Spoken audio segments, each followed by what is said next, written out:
जय भीम, जय भारत, जय संविधान साथियों।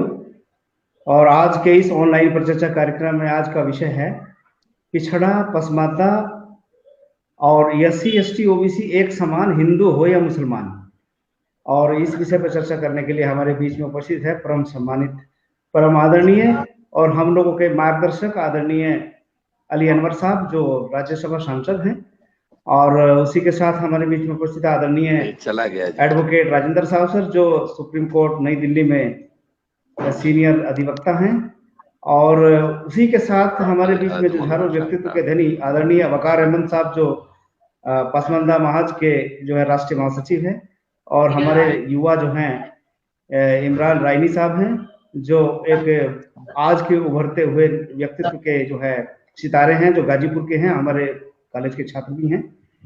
क्योंकि आप युवा हैं, नौजवान हैं, आपके अंदर ऊर्जा है, आपको हम साथ में रखना चाहते हैं।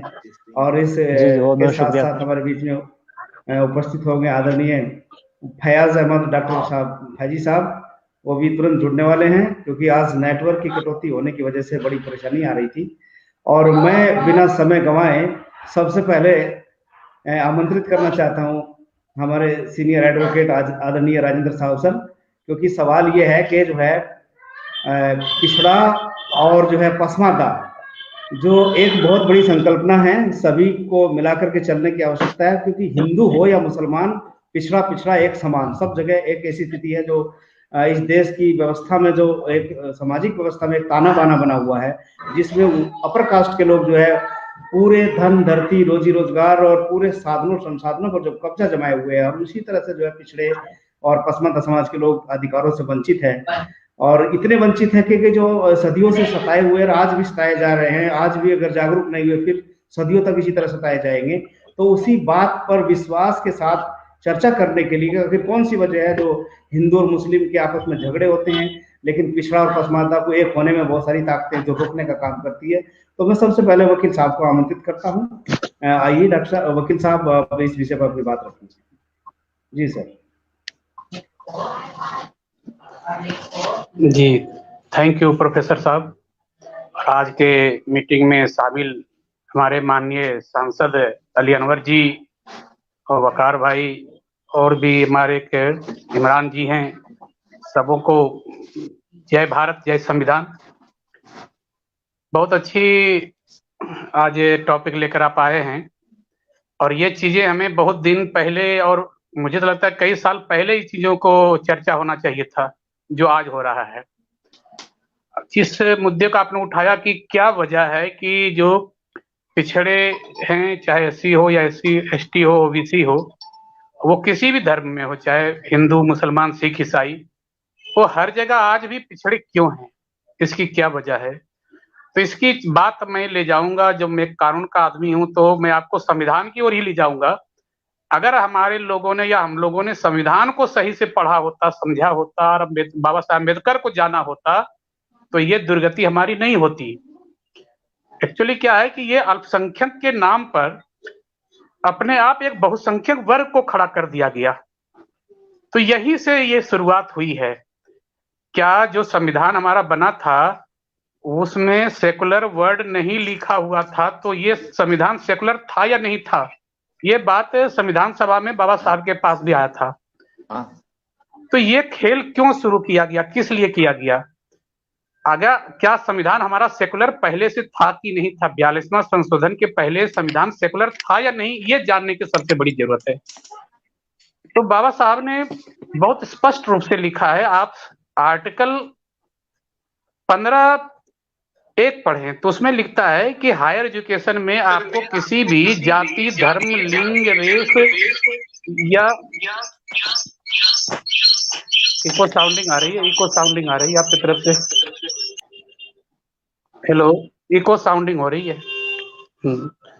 तो संविधान में आपको 15(1) में और 16(2) में और 29(2) में स्पष्ट लिखा हुआ है कि अगर हायर एजुकेशन में एडमिशन लेना है किसी बच्चे को, तो जाति, धर्म और उसे किसी स्थान या किसी भाषा के आधार पर कोई तरह का डिस्क्रिमिनेशन नहीं हो सकता उसके साथ।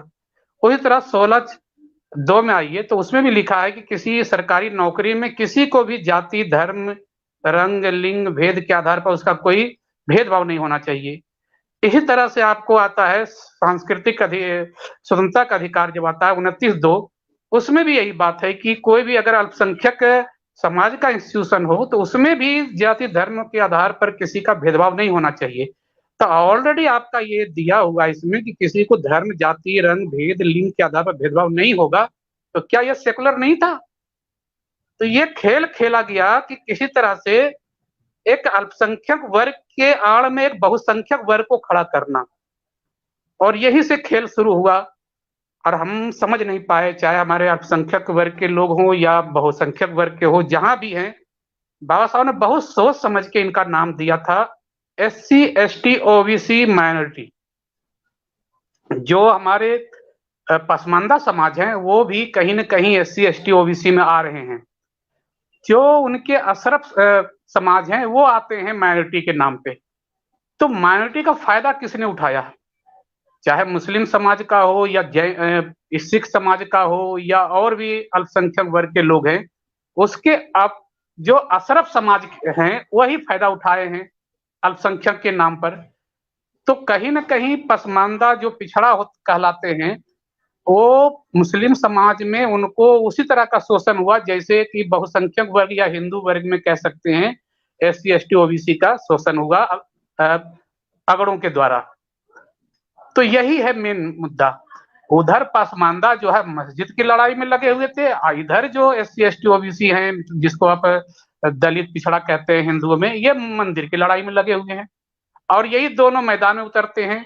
ना उधर से कोई अशरफ मुसलमान उतरता था, ना इधर से सवर्ण कोई उतरता था मैदान में।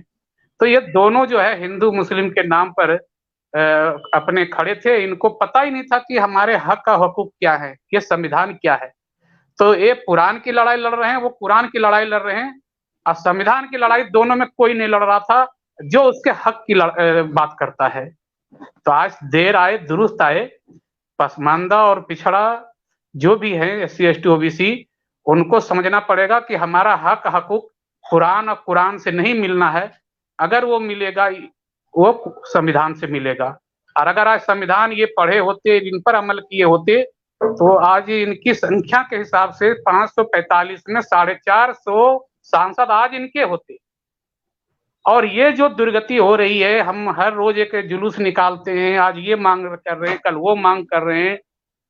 अब ये हमें दिन देखने नहीं पड़ते। हम देने वाले बनते, मांगने वाले नहीं बनते। हम भिखारी नहीं होते। आज हमें लोग भिखारी की तरह जो ये काम कर रहे हैं, वो दशा क्यों हुई? फिर आप एक चीज देखिए कि इसी वर्ड को लेकर के जब 1995 में जजमेंट आता है कि हिंदुत्व जो है जीवन शैली है, ये कहां से जजमेंट आता है? यही देखिए, इसकी आड़ में कितनी बड़ी साजिश हुई है कि जो हिंदुत्व है वो देश का एक जीवन शैली बन गया। तो इसका मतलब है कि जो गैर हिंदुत्व है इस देश का मृत्यु शैली हो गया। तरह से non Hinduism is a way of death. तो ये समझना पड़ेगा आपको कि जजमेंट किस तरह से आ रहा है, और उस जजमेंट की वजह से आज देश में इतना खुराफाती काम हुआ है। आप समझ नहीं पा रहे हैं कि ये जजमेंट जो लिखने वाले लोग हैं वो वही लोग हैं, और किस तरह से वो जजमेंट लिख रहे हैं हम। तो क्या हो गया इसका मतलब कि हिंदुत्व का मतलब हो गया कि भारत में गैर हिंदुत्व के लिए रहना मुश्किल हो जाएगा, या उसको मौत का सामना करना पड़ेगा, या उसे हिंदुत्व स्वीकार करना पड़ेगा, हिंदू बनना पड़ेगा सबको। तो ये चीजें हैं। और उस जजमेंट को अगर हम लोग उस समय काउंटर किए होते तो शायद ये दिन देखना नहीं पड़ा होता। तो वो एक आदमी हिंदुत्व के नाम पर इलेक्शन लड़ा था, मनोहर जोशी, शिवसेना वाला, और उसकी चुनाव जो है खारिज कर दिया था बॉम्बे हाई कोर्ट ने। और फिर सुप्रीम कोर्ट में उसको बहाल कर दिया गया कि नहीं, हिंदुत्व के नाम पर इलेक्शन तो लड़ सकते हैं, हिंदुत्व तो जीवन शैली है, उस पर वोट मांग सकते हैं, लेकिन आप इस्लाम पे, सिख के नाम पर, या आप क्रिश्चियन के नाम पर वोट नहीं मांग सकते हैं, क्योंकि वो जो है वो जीवन शैली नहीं है भारत में। इसका तो ये मतलब हुआ। तो इसीलिए आप हम सबको ये दिन बात समझनी पड़ेगी कि जो ये बैठे हैं, चाहे जुडिशरी में बैठे हैं या विधायिका में बैठे हैं या सरकार में लोग बैठे हैं, ये सभी एक ही हैं, और सिर्फ एक दूसरे के गोल पोस्ट में ये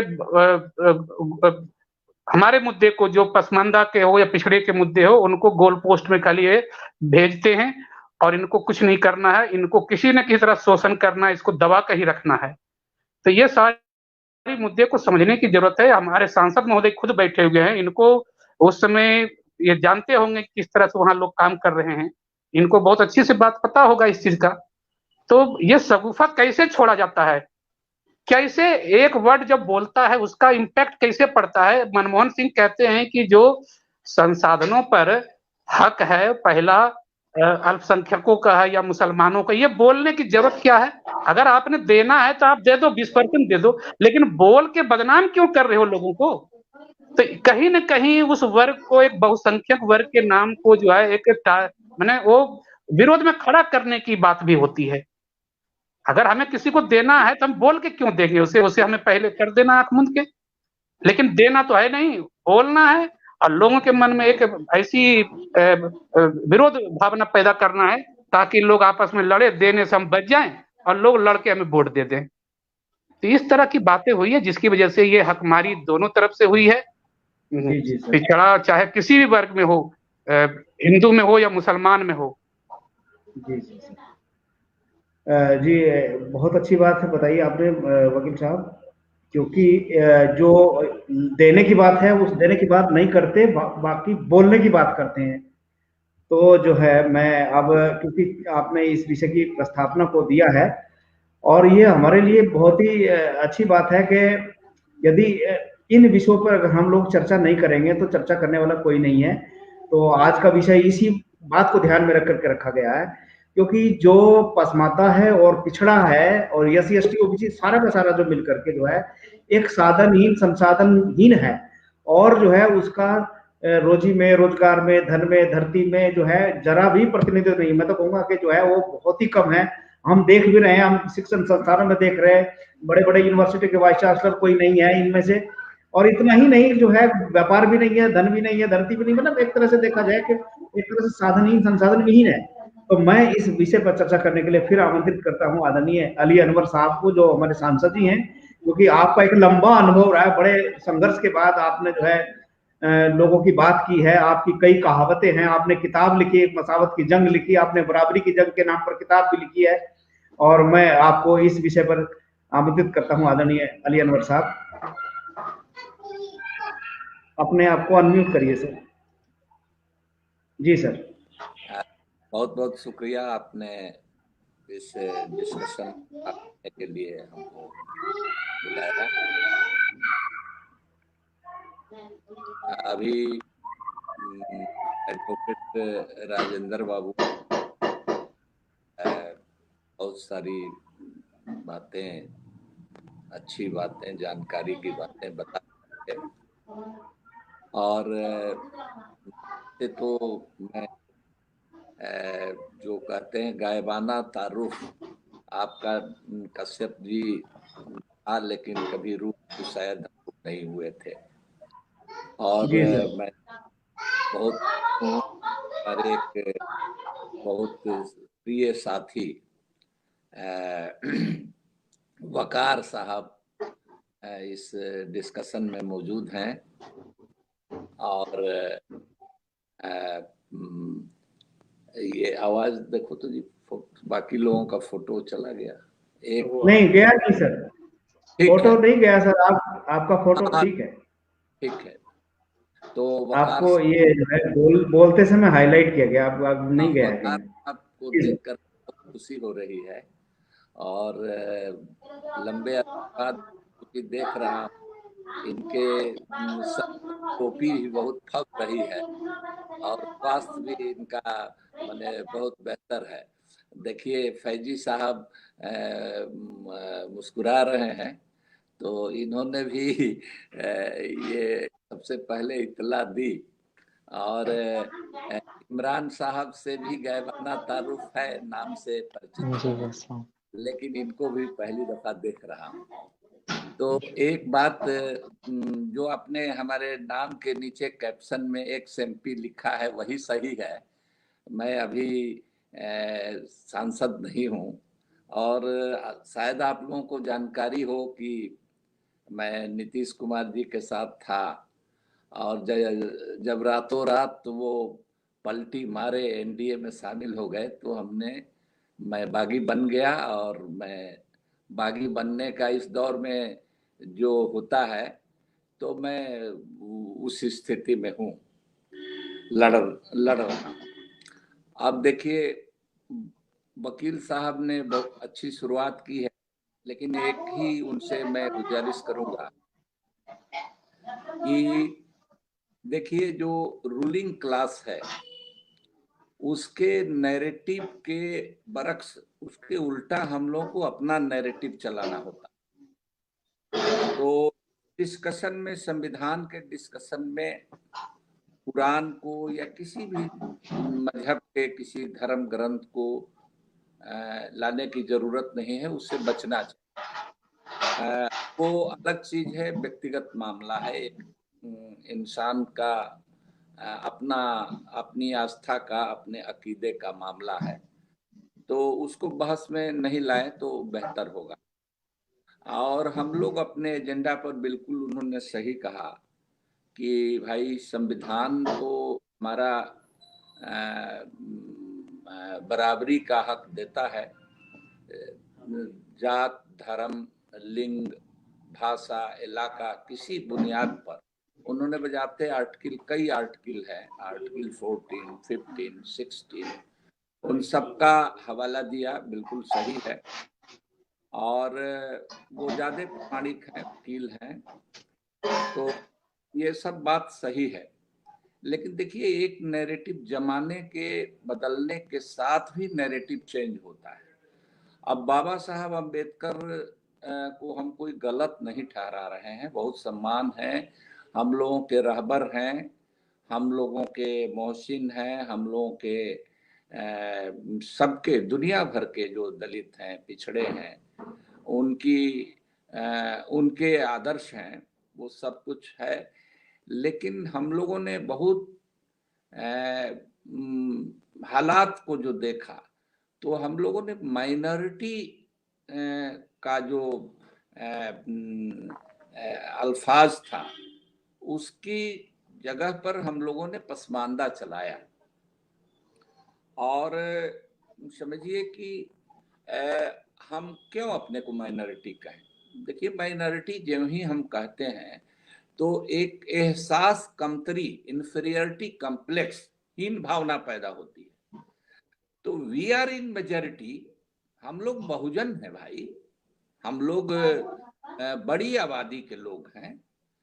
हाँ, अब एक उसमें चीज है कि जो अल्पजन है, जो वास्तव में जो माइनॉरिटी हैं और मेजॉरिटी पर रूल करते हैं, तो उसको आपस में लड़ा करते हैं, बांट करके करते हैं, और उसके दिमाग में भी ये भावना भर देते हैं कि तुम तो माइनॉरिटी।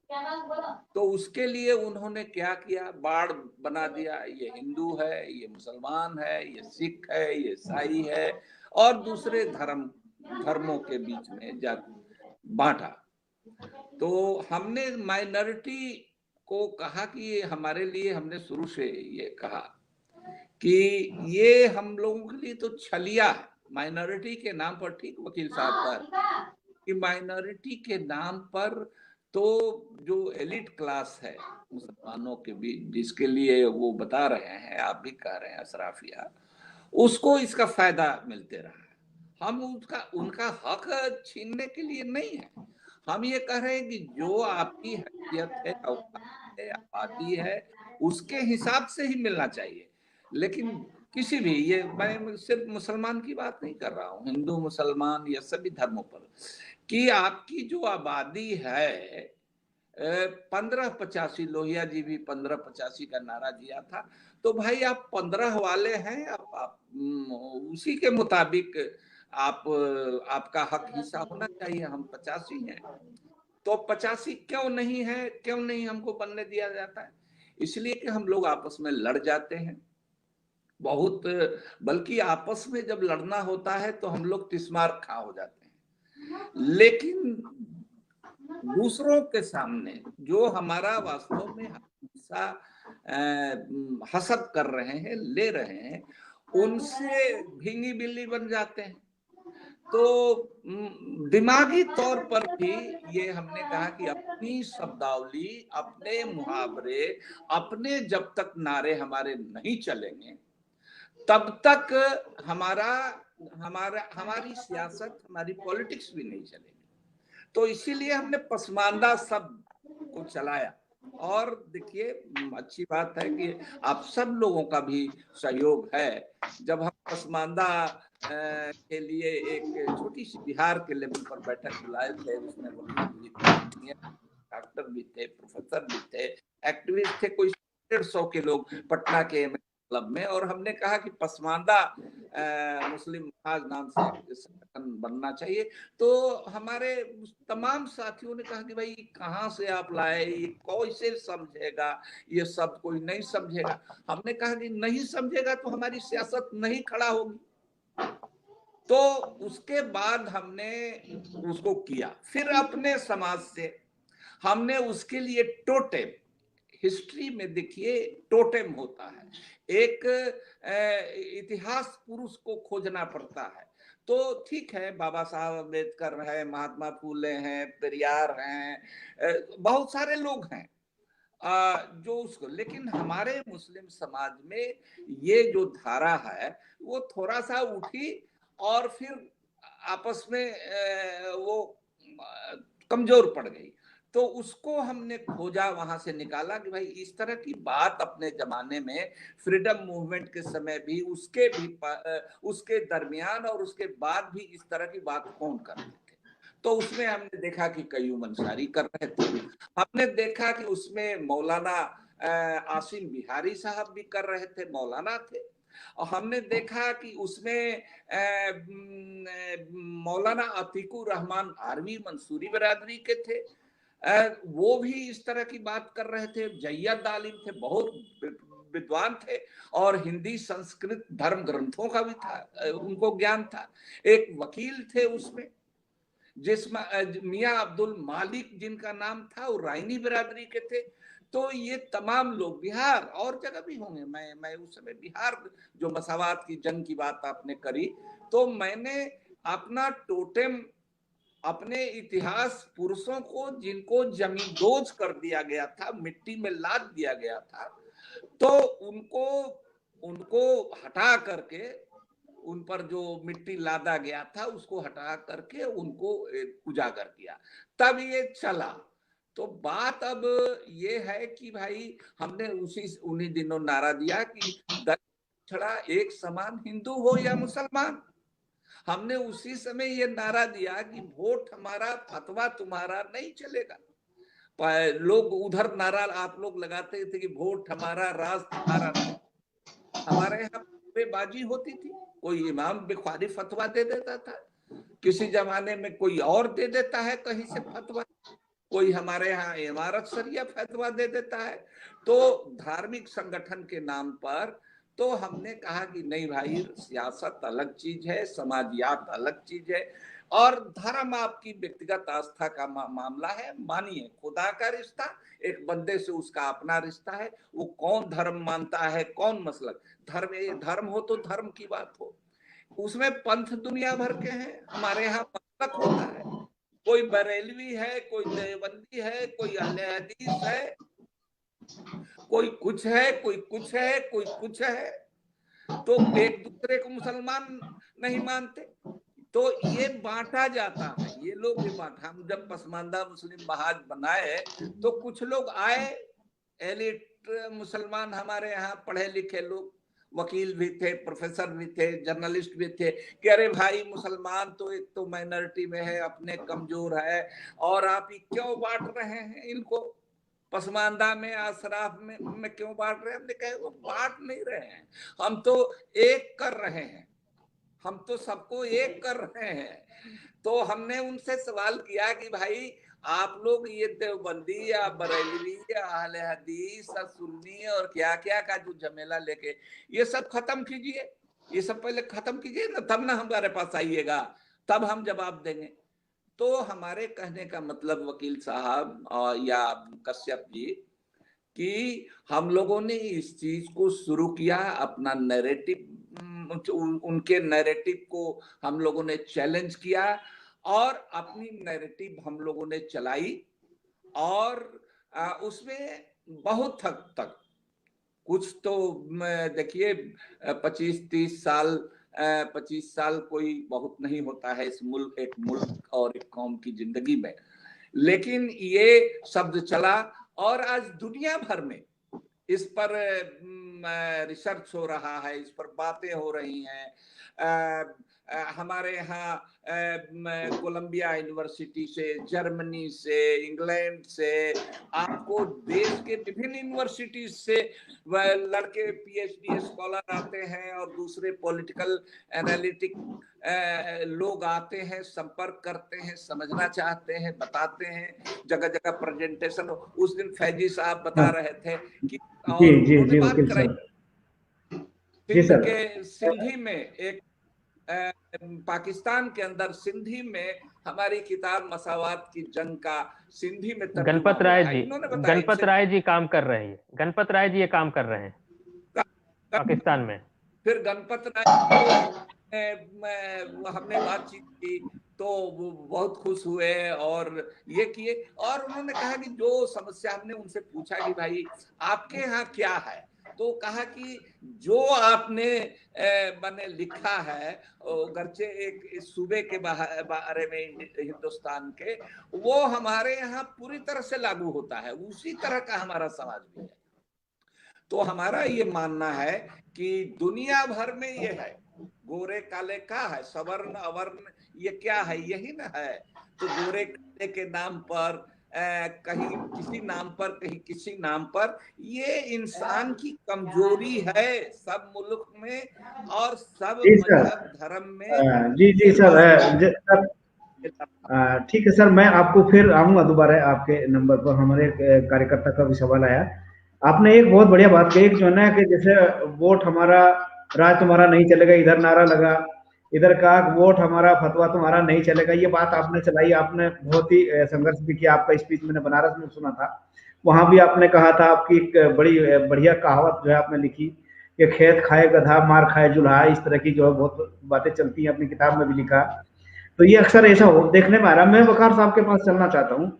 वकार साहब, आज का विषय ये है कि पिछड़ा पसमानदा, SC ST OBC एक समान, हिंदू हो या मुसलमान, क्यों हम आपस में लड़ाई लड़ते हैं और क्यों इस तरह से लड़ते चले जाते हैं। हमारे यहाँ हिंदुओं में ब्राह्मण क्षत्रिय वैश्य जो उच्च वर्ग बन के निम्न वर्ग को दबाए रखते हैं, क्या आपके यहाँ भी इस तरह का जो है सिस्टम है जो पसमानदा समाज को, अन्य जातियों को दबा के रखना चाहता है और अपना उल्लू सीधा करना चाहता है? क्या आपके यहाँ भी इसी तरह का है? जी वकार साहब। जी अस्सलाम वालेकुम, मेरी बात पहुंच रही है क्या? मेरी आवाज आ रही है क्या? जी आ रही वकार साहब आवाज। ठीक जी आ रही है। सभी लोगों को अस्सलाम वालेकुम। MP साहब को बहुत सारी मजबूरियों के चलते बहुत दिनों बाद देख पाए हम लोग, और उन्होंने ही सिखाया है सब हम लोगों को। तो ये जो आपने एक सवाल पूछा कि दोनों तरफ है आग बराबर लगी हुई, दोनों तरफ है आग बराबर लगी हुई, जो हाल आपके यहां है उससे बुरा हाल हमारे यहां है।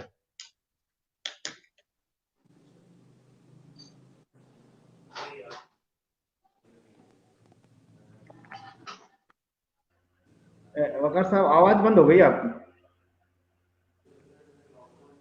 आवाज बंद हो गई थोड़ा।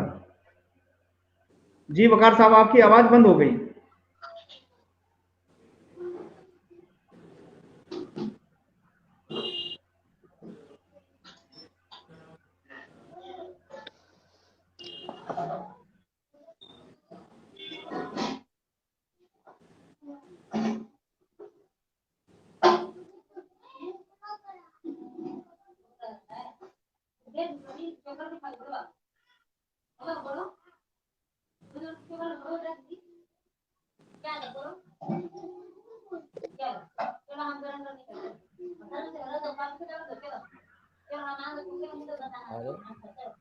तो ये जो विरोध इसलिए करते हैं ये कि हमारे में कोई नेता ना आने पाए। हमारे जैसे ही कोई नेता आता है उसका भरपूर विरोध किया जाता है, हिंदू से ज्यादा। भाजपा जैसी मनुवादी पार्टी भी अपनी पार्टी में,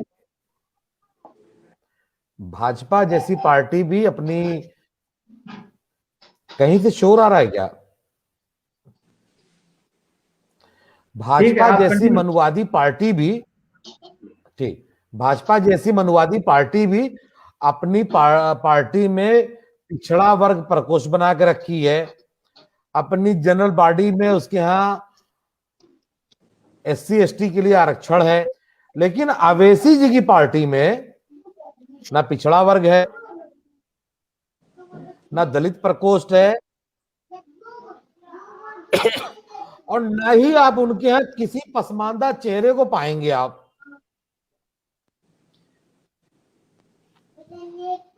उलमा काउंसिल का भी यही हाल है। डॉक्टर अयूब साहब को खड़ा किया गया हमारे MP साहब के सामने कि एक पसमानदा को लाया जाए और इन्हें पॉलिटिकल लीडर बनाया जाए जो हिंदू मुसलमान दोनों की बात करे। उसके बाद उनको चुनाव भी जितवाया गया। जब एक बार चुनाव जितवा लिया, हमारे लोगों का दिमाग चला गया उनकी तरफ, डॉक्टर अयूब साहब की तरफ। यहां तक कि यूसुफ अंसारी जैसे बड़े पत्रकार ने कहा कि अब तो हमारी अपनी पार्टी आ गई है, हमको हमारी मंजिल मिल गई है, अब ये सब पसमानदा तहरीक बंद करो, सब लोग डॉक्टर अयूब के साथ आ जाओ। और आपने देखा कि इन लोगों ने कैसे डॉक्टर अयूब साहब को हरवाया, डॉक्टर अयूब साहब को जेल तक भिजवाया, और उनका प्रदेश अध्यक्ष जो सो कॉल्ड अपर क्लास से था, वो एंड टाइम पे उनकी पार्टी छोड़ करके चला जाता है MIM की तरफ। तो हमारे यहां ये तकलीफ हमारे हिंदू से, सिख से हमारे यहाँ ज्यादा है। हमारे यहाँ डर, हमारे लोग टाइटल नहीं लगाते हैं। आपके गाजीपुर जिले से एक भी व्यक्ति धुबी, नट, कलंदर मदारी अपना टाइटल फेसबुक तक पे नहीं लगाता, आपके सामने भी नहीं लगाता। इमरान रायनी साहब बैठे हैं, गाजीपुर शहर से हैं, आप भी गाजीपुर शहर से, आपने किसी को कसार, बिलाली या इस तरह का कोई भी नाम नहीं देखा होगा, हवारी कोई नाम नहीं देखा होगा। हमारे यहाँ इतना डर है कि कोई अपना टाइटल फेसबुक तक पे नहीं लगाता, कि अगर फेसबुक पे लगा लेंगे तो लोग फ्रेंड रिक्वेस्ट नहीं भेजेंगे। और उससे ज्यादा कमी हमारी है कि हम लोग उस लेवल की बगावत नहीं कर पाए जिस लेवल की बगावत की जरूरत थी। एक चीज इसमें मैं और जोड़ दूं, एक शेर है कतिल सिपाही साहब का, कतील दुनिया में उससा मुनाफिक नहीं कोई जो जुल्म तो सहता है बगावत नहीं करता है। आप फयाज साहब के वलीमे में कुछ OBC SC ST एक्टिविस्ट बैठे हुए थे, बात होने लगी कि भाई हम लोग कब सफल होंगे, OBC के लोग, पिछड़े लोग कब सफल होंगे। मैं कहा जिस दिन 100-200 मारे जाओगे उस दिन सफल हो जाओगे। क्या मतलब? मैं कहा हमारे यहाँ झगड़ा जो होता है भारत में, वो हिंदू बना मुसलमान है, मरे कोई भी, मरता तो पसमानदा ही है दोनों तरफ से, लेकिन झगड़ा क्या होता है, हिंदू बना मुसलमान। एक तरफ मुसलमान लीडर तैयार हो जाता है, एक तरफ हिंदू लीडर तैयार हो जाता है, एक तरफ मोदी जी हो गए, एक तरफ अवैसी साहब हो गए, बाकी लोग किनारे हो गए। जब CA के नाम पे 25-50 लोग मरे, आप ध्यान दीजिए, एक बैग मुस्लिम पॉलिटिक्स क्लिक कर गई, पूरे दुनिया में हंगामा मचने लगा, नए नए लोग पैदा होने लगे उसमें। हमारे जो OBC के लोग हैं, खास तौर से हम लोग तो अभी बहुत कमजोर, बहुत हमारी विमर्श बड़ा छोटा है कह सकते हैं, लेकिन जहां मुख्यमंत्री पैदा हो चुके हों, अखिलेश जी हैं, मायावती जी हैं, मुख्यमंत्री हुई, नीतीश कुमार है, लालू यादव हैं, वो लोग इतने डरपोक हैं, वो मनुवादी राजनीति से बाहर कोई बात ही नहीं कर पाते। अरे जब कुरैशियों के गोश्त काटने पे बैन लगा था तो सबसे बड़ा नुकसान पशुपालकों का हुआ था। कुरैशियों ने तो अपना कोई ना कोई धंधा करके काम चला लिया, लेकिन जिसका पशु बिकना बंद हुआ, यादवों का, गडरिया का, गुर्जर का, इन लोगों ने कोई एहतजाज नहीं किया। आज भी बहुत से इलाके में हम जानते हैं गोश्त नहीं कटता है। तो जब आप एहतजाज, आपको वो कुरैशियों का प्लस यादवों को मारने की वो साजिश थी, स्लॉटर हाउस का बैन करना, और वो लोग कुरैशी थोड़ा बहुत बोले, ज्यादा बोल वो भी नहीं पाए, यादवों का जैसे जबान ही गूंगी हो गई। इतने बड़े बड़े नुकसान पे आप चुप हो जाते हैं तो आपकी राजनीति नहीं चल पाएगी। और हमारे यहाँ एकता बहुत है, ऐसा हम यादवों के साथ, कुर्मियों के साथ, कश्यप के साथ हमारी बड़ी एकता है। एमपी साहब हमेशा कहते रहे दलित पिछड़ा एक समान, हिंदू या मुसलमान। हमारे यहाँ से एकता में कहीं कोई दिक्कत नहीं, गांव में, गिराव में, खाने में, पीने में, वोट देने में, हर जगह यही पसमानदा वोट देता है। सपा को भी यही, कांग्रेस को भी देता रहा। अपर क्लास तो हर साल एक नई पार्टी लेके आ जाता है, अपर क्लास हर साल एक नई पार्टी लेके आ जाता है, हम हमेशा वोट देते हैं। लेकिन ये जो हमारे अगुआ हैं, ये इतने कमजोर हैं कि हमारा विमर्श आगे नहीं बढ़ पाता है। जैसा कि एमपी साहब ने कहा, हमें अपना नैरेटिव सेट करना होगा। अगर वो स्लॉटर हाउस पे बैन लगाते हैं तो हमको पूरी ताकत से स्लॉटर हाउस को खुलवाना होगा, नया बनवाना होगा, अपना पैसा लगा के बनवा के करना होगा, ताकि हम उनके नैरेटिव में न फंसे, हमारे अपने नैरेटिव हो। वो बाबरी मस्जिद, राम जन्मभूमि के लिए चंदा कर रहे हैं, हम भी कुछ बनाने के लिए चंदा चालू कर दें। सोशल जस्टिस हाउस भी तो बन सकता है, कहीं सामाजिक न्याय भवन भी बन सकता है, चंदा उसके लिए भी हो सकता है। तो मैं अपनी बात खत्म करूंगा। जी, आपने बहुत अच्छी बात कही। जैसे हमारा जो है, जो बोलने की प्रवृत्ति है, अगर बोलने की प्रवृत्ति रही होती, जुल्म अन्याय के खिलाफ अगर ये पिछड़ा वर्ग बोलता, तो आज इतना दर दर की ठोकरें खाने लायक नहीं होता हमारा नेतृत्व जो है। तो उसकी कमी के कारण इस कमी को कैसे सुधारा जा सकता है? फिर मैं आपके पास आऊंगा इस सवाल पर कि जो बोलने की प्रवृत्ति खत्म हो गई है, इस प्रवृत्ति को कैसे रोका जा सकता है और कैसे उस गुलामी को खत्म किया जा सकता है? क्योंकि हमारे साथ में आज एक युवा पीढ़ी के एक भाई इमरान राइनी जी आए हैं, मैं उनसे भी इस विषय पर सवाल चाहूंगा, क्योंकि आज हमारा जो विषय है पसमानदा पिछड़ा एक समान, SC ST OBC एक समान, हिंदू हो या मुसलमान। राइनी साहब, आपका क्या विचार है? इमरान भाई जी। जी जी, सबको अस्सलाम वालेकुम, नमस्कार जी सर। आपका बहुत बहुत शुक्रिया, और जो लोग आज प्रोग्राम में जुड़े हैं मैं उनका शुक्रिया करता हूं। अली अनवर साहब, वकार अहमद साहब, राजेंद्र साहब, फयाज अहमद साहब का शुक्रिया अदा करता हूं। आज का आपका जो टॉपिक है बहुत ही अच्छा है कि पसमानदा समाज के बारे में। तो सर, पसमानदा समाज आज बहुत पिछड़ा हुआ है जी। पसमानदा समाज आज पिछड़ गया है, और हमारे देश में लगभग 1980 के डाटा में था कि 52% पिछड़ा समाज है, और 2006 के भी डाटा में है कि 41% हमारे देश में पिछड़ा समाज है। तो आज जरूरत है कि जो हमारे संविधान ने हमें राइट दी है, जो हक दी है, जो समानता का अधिकार है अनुच्छेद 14 से 18 तक में, तो हम उसको समझें।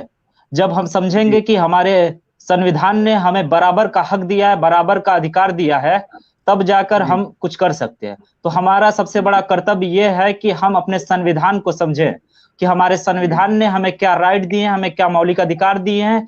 आज क्या है हमारे देश में कि आज अगर कोई आवाज उठाता है तो उसके खिलाफ जो ये हुकूमत है उसके खिलाफ तुरंत एक्शन ले लेती है। तो आज हमारी जो संवैधानिक अधिकार है, जो हमारा एक राइट है, उस हमारे आवाज को दबाया जा रहा है। तो कहीं ना कहीं हमारे संविधान का आज हनन हो रहा है, हमारे संविधान को जो है खत्म करने की कोशिशें हो रही है। तो आज हमें चाहिए कि हम सब एक होकर संविधान के साथ खड़े रहें, और हमारे संविधान ने जो राइट दिया उस पर हम खड़े रहें। मैं पिछले साल का वाकया एक बताता हूँ, जैसे कि CAA NRC जो हमारी हुकूमत ने लाया, तो उस पर हमारे मुसलमान भाई हम लोगों ने एहतजाज किया, उस पर प्रदर्शन किया तो उस पे जो है कि हमारी सरकार हमारे ऊपर अलग अलग धाराएं, हमारे ऊपर अलग अलग आर्टिकल लगाने लगी। तो हमारी जो प्रोटेस्ट करने की आजादी है कहीं ना कहीं उसको दबाया जा रहा है, उसको खत्म किया जा रहा है। आज जब हमारे किसान भाई जो है कि सबसे बड़ी तादाद में दिल्ली में जमा हुए हैं तो उनके ऊपर तरह तरह की सरकार की तरफ से अत्याचार किया जा रहा है। और एक बात मैं ये भी कहना चाहूंगा कि आज जो है कि मुसलमान सियासत में बहुत पीछे हो गया है, और अगर मुसलमानों की कोई तर्जुमानी कर रहे, कोई उनको हिस्सेदारी दिलाने, उनकी बात रखने आता है तो मुसलमान आज उनको मुसलमानों के आज जो लीडर हैं, जो अगर वो आते हैं तो उनको, जैसे कि वकार अहमद साहब ने ओवैसी साहब और अयूब साहब और भी जो पार्टियों का नाम लिया, तो मैं उनको बता दूं कि ओवैसी साहब जो है वो आज मुसलमानों की एक तर्जुमानी कर रहे हैं। हेलो, आवाज आ रही है सर? जी जी जी, आवाज आ रही है। जी जी, तो मैं ये कहना चाह रहा हूँ कि आज जो मुसलमान है या जो बैकवर्ड वर्ड पसमानदा समाज है वो बहुत पिछड़ गया है। उनको हमको चाहिए और हम सबका ये फर्ज है, हम सबका ये कर्तव्य है कि हम आज जो है कि सबको साथ लेकर चलें और जो हमारा पिछड़ा समाज है उसको विकास की मुख्य धारा से जोड़े, तब जाकर हम शिक्षा में, सियासत में, राजनीति में या किसी भी क्षेत्र में हम कामयाब हो सकते हैं। तो हमारा सबसे बड़ा कर्तव्य है कि हम शिक्षित हों। जब तक हम शिक्षित नहीं होंगे, आज हमारी जरूरत है, आज पिछड़ा समाज, आज मुसलमान या जो भी कह ली, आज सिस्टम में नहीं है, आज सिस्टम में बहुत कम है। तो हमें चाहिए कि हम वकील बने, डॉक्टर बने, प्रोफेसर बने, जज बने, हम सिस्टम में जुड़े, ताकि जब हम सिस्टम में जुड़ेंगे तब हमारे खिलाफ जो ये ताकतें हैं हम समझ सकेंगे। वरना ये जो हुकूमत है हमारे खिलाफ एक से एक कानून बना रही है, एक से एक उत्पीड़न कर रही है। तो हमें, हमारे जो संविधान ने हमें हुकूक दिए, हमारे राइट दिए हैं, हम अपने संविधान पे अमल करें और संविधान के मुताबिक हम चलें, और जो है कि तब जाकर हम अपना अधिकार पा सकते हैं। जी जी जी, थैंक यू इमरान भाई, बहुत बहुत धन्यवाद। जी जी, जो है बड़ी जद्दोजहद के बाद जो है सरदार रविंदर सिंह जी हमारे साथ जुड़ पाए, बड़ी मेहनत करनी पड़ी आपको जुड़ने के लिए। सर रविंदर जी, जो है ये बात जो है बड़ी मुस्तैदी से मैं आपका इंतजार कर रहा था, और वकार भाई को मैं थोड़ा सा आउट किया हूँ, फिर लूंगा उनको, क्योंकि एक स्पेस लिमिटेशन है। तो मैं जो है ये सवाल इस पर चर्चा कर हो रही है कि जो पिछड़ा है और पसमानदा है, और उसी के साथ साथ जो है ना SC ST OBC जो सब में समाहित है, तो ये जो है एक समान है, हिंदू हो या मुसलमान, धर्मों में जो बंधा हुआ, और ये चाहे हिंदू हो चाहे मुसलमान हो, ये पसमानदा जो बैकवर्ड क्लास के लोग हैं, ये अधिकार वंचित जो लोग हैं, शासन सत्ता में नहीं है, धन धरती रोजी रोजगार में नहीं है। तो इस वजह से जो है ये चर्चा का विषय बनाया गया इस बात के लिए कि वो अपने हक अधिकार लेने के लिए जो है क्या करना होगा। और ये जो है जो एक शोषण का जो धंधा चल रहा है, जो तथाकथित मुस्लिमों में अपर कास्ट है, तथाकथित हिंदुओं में अपर कास्ट है, इन सब में जो ये बातें जो चल रही है, इस पर जो है मैं आपका विचार जानना चाहता हूँ, आदरणीय रविंदर जी। पहले तो सभी लोगों को जय भीम, मेरे साथियों को, और हमारे एक्स MP साहब अनवर साहब जी को मेरा अस्सलाम वालेकुम, बाकी सब भाइयों को मेरा अस्सलाम वालेकुम। आपने बहुत बड़ा ये उद्यम किया है कि इस तरह की गोष्ठी कराऊं, और मेरे को आमंत्रित किया, मैं आपका बड़ा आभारी हूँ। बाकी सारे पैनलिस्ट ने भी कई रीजन दिए, सबने अपने अपने रीजन दिए। मैं बीच बीच में मैं सुन रहा था और कोशिश भी कर रहा था। मेरे हिसाब से जो जहां मैं कमी देख रहा हूँ, हमारे जो ना लीडर, जो नेता है, लीडर हैं, बाकी जैसे जो हिंदू जमात है या जो रूलिंग एलाइट कह लो, उनके हर लेवल पर उनके पास लीडर हैं। जमीनी स्तर पे भी लीडर हैं, गांवों में लीडर हैं, ब्लॉक लेवल पे लीडर है, डिस्ट्रिक्ट लेवल पे लीडर हैं, स्टेट लेवल पर भी अच्छे लीडर हैं, और सेंटर स्टेज पे भी, केंद्र स्टेज में भी उनके बड़े लीडर हैं। लेकिन हमारे यहाँ ये गैप सिर्फ या तो ऊपर मिल जाएंगे या बीच में मिलेंगे, लेकिन ग्राउंड लेवल पे लीडरों की बहुत कमी है। अब आप इससे आगे जाएं कि भी ये कमी क्यों है, ये तो बाकी पैनलिस्ट ने बोला ही है। हम, हाँ, एजुकेशन की कमी है। हम अपनी जो वही कहते हैं ना भी, हमको डिफाइन किया गया है, किसी दूसरे ने हमको डिफाइन कर दिया है और हम उसी में घूम के रह रहे हैं। जब तक हम अपनी जड़ों के, जो हमारा अपनी जो जड़ें हैं वहां तक सब लोग मिलके नहीं पहुंचेंगे, मेरे हिसाब से भाई उस स्टेज पे हम लोगों को पहुंचना थोड़ा सा मुश्किल है। लेकिन ऐसा नहीं है, बहुत बहुत ऑर्गेनाइजेशन है जो काम कर रही हैं, सामाजिक ऑर्गेनाइजेशन काम कर रही हैं, और इसी का नतीजा देख लो कि जो हमारे ओपोनेंट हैं वो बिल्कुल घबराए हुए हैं। तो मेरे हिसाब से तो यही है कि एक लीडरों की रूट लेवल पे जो कमी है, मैं वो ये देखता हूँ। जी, आपने बहुत अच्छी बात कही कि जो है लीडर की कमी एक खटक रही है, कि लीडरशिप का ये, जैसे मैं देखता हूँ यहाँ पर जो है ना, यहाँ पर लीडरशिप की अगर बात करें, आप सब लोग जानते हैं कि पर्सनल इन्फ्लुएंस से आने वाला लीडर और पोजिशनल इन्फ्लुएंस से आने वाले लीडर्स में अंतर है। जैसे देखते हैं अखिलेश जी, मुलायम जी बोलते थे, अखिलेश जी नहीं आते। और इसी तरह से राहुल गांधी को देख लीजिए, राहुल गांधी क्या है, अगर सोनिया गांधी नहीं होती तो राहुल गांधी भी नहीं होते। ये पोजिशनल इन्फ्लुएंस तो है, मगर ये पर्सनल इन्फ्लुएंस नहीं है जो इस तरह का लीडर कर सकते। तो बैकवर्ड क्लास में एक लीडर की जरूरत है। मायावती जी थी, मायावती जी भी जो है अपना कहीं ना कहीं अपना स्थान तलाश ली है। वो एक मोमेंट की आवश्यकता थी, जिसे पूरे बहुजन को, जैसे अभी अली अनवर साहब ने बताया कि हम जो है, हमारा ये बहुजन 85% है और इसको एक तरह से काम करने की आवश्यकता है। मैं अभी इस बात पर डॉक्टर फैजी साहब के पास चलना चाहता हूँ।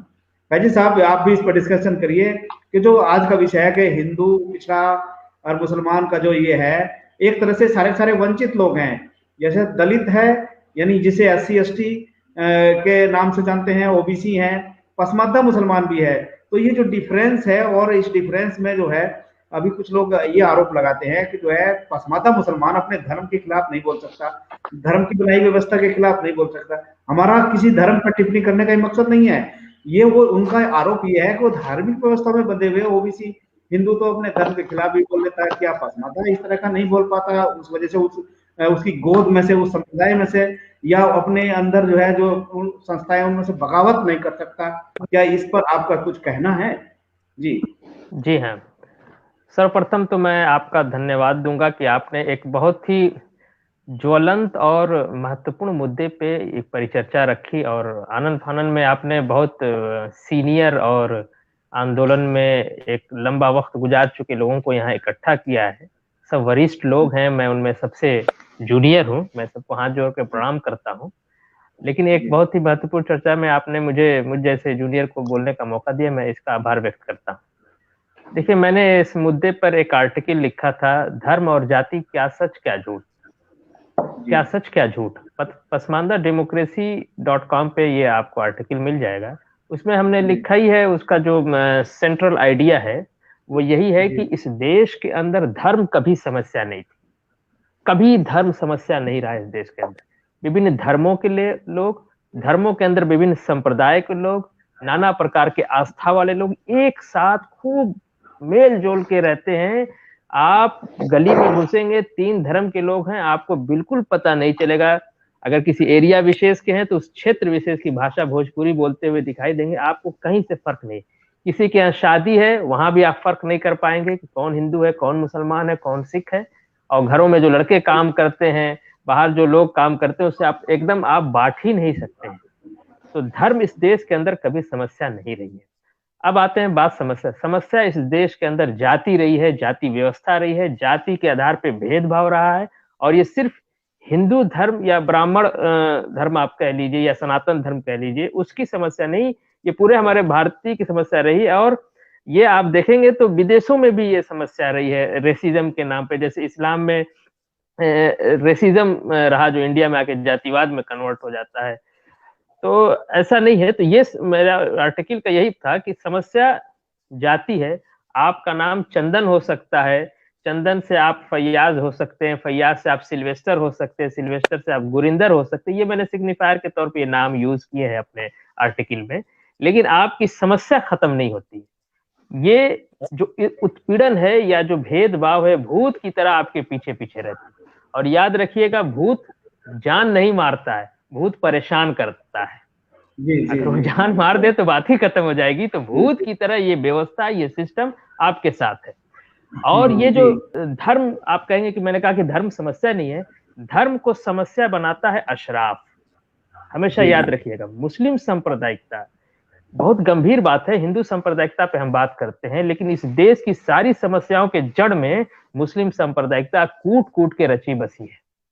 और ये बाहर से आए अशराफ वर्ग जो इस देश पे 600-650 साल, ये कहते हैं 1000 साल हैं, लेकिन 650 साल से ज्यादा इनकी हुकूमत नहीं है। कोई स्कूल, मदरसा, कॉलेज इनके नाम पे नहीं है।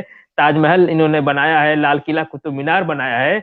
कोई न्यायालय, शिक्षालय इनके पास दिखाने को नहीं है। हमारे पास तो फिर भी तक्षशिला और नालंदा हम दिखा सकते हैं इनको, लेकिन कोई न्यायालय नाम से या जहां दारुल का कोई बिल्डिंग दिखाने के लिए मोहब्बत की निशानी है, कुतुब मीनार है, तो ये वो अशराफ वर्ग है जिसने इस देश में आके जिहाद करके और जो भी धर्म का इस्तेमाल करके सत्ता वर्चस्व स्थापित करता है। और जब सत्ता वर्चस्व पे चोट पड़ती है तो धर्म का लाग ये खेलना शुरू करता है। कम्युनल अवार्ड से लेके पाकिस्तान बनने तक, मुस्लिम पर्सनल लॉ बोर्ड बनने तक, मिल्ली काउंसिल, वक्फ बोर्ड, जितने छोटे छोटे, अभी वैसी साहब एक पार्टी बना के मार चल रहे हैं। कल एक दिन सरजील उस्मानी ने कहा कि हिंदू समाज सड़ गया है। इस तरह की ये जो मुस्लिम सांप्रदायिकता है वही समय समय पर धर्म को समस्या बना के पेश करती है। और जब धर्म को हम समस्या समझ लेते हैं तो सारा हमारा विमर्श, सारी समस्या उसी के इर्द गिर्द, हिंदू मारो मुसलमान को, मुसलमान मारो हिंदू को, हिंदू सिख दंगा होगा, सिख मुस्लिम दंगा होगा। ये पूरा तंत्र जो है अशराफ ने डेवलप किया है। क्यों डेवलप किया है? वो इस देश पे शासक वर्ग था, वो चाहता था कि उसकी शासन सत्ता बरकरार रहे, इसीलिए अभी भी एक बड़ा भूभाग वो लेके मस्त है बिल्कुल। और इंडिया में भी अभी उसको छोटे छोटे पाकिस्तान बनाने के। तो जड़ में जो समस्या है वो अशराफवाद है। अशराफ अपने सत्ता वर्चस्व के लिए किसी हद तक चला जाता है। ये भाजपा में भी बैठा रहता है और पसमानदा अगर भाजपा की तरफ देखता है तो उसको काफिर का फतवा दे देते हैं। हम लोगों के ऊपर ये इल्जाम है कि बस हम लोग संघ से पैसा लेके काम कर रहे हैं, भाजपा से पैसा लेके काम कर रहे हैं। पहली समस्या ये समझिए आप। दूसरी समस्या ये, इसका काट कैसे होगा?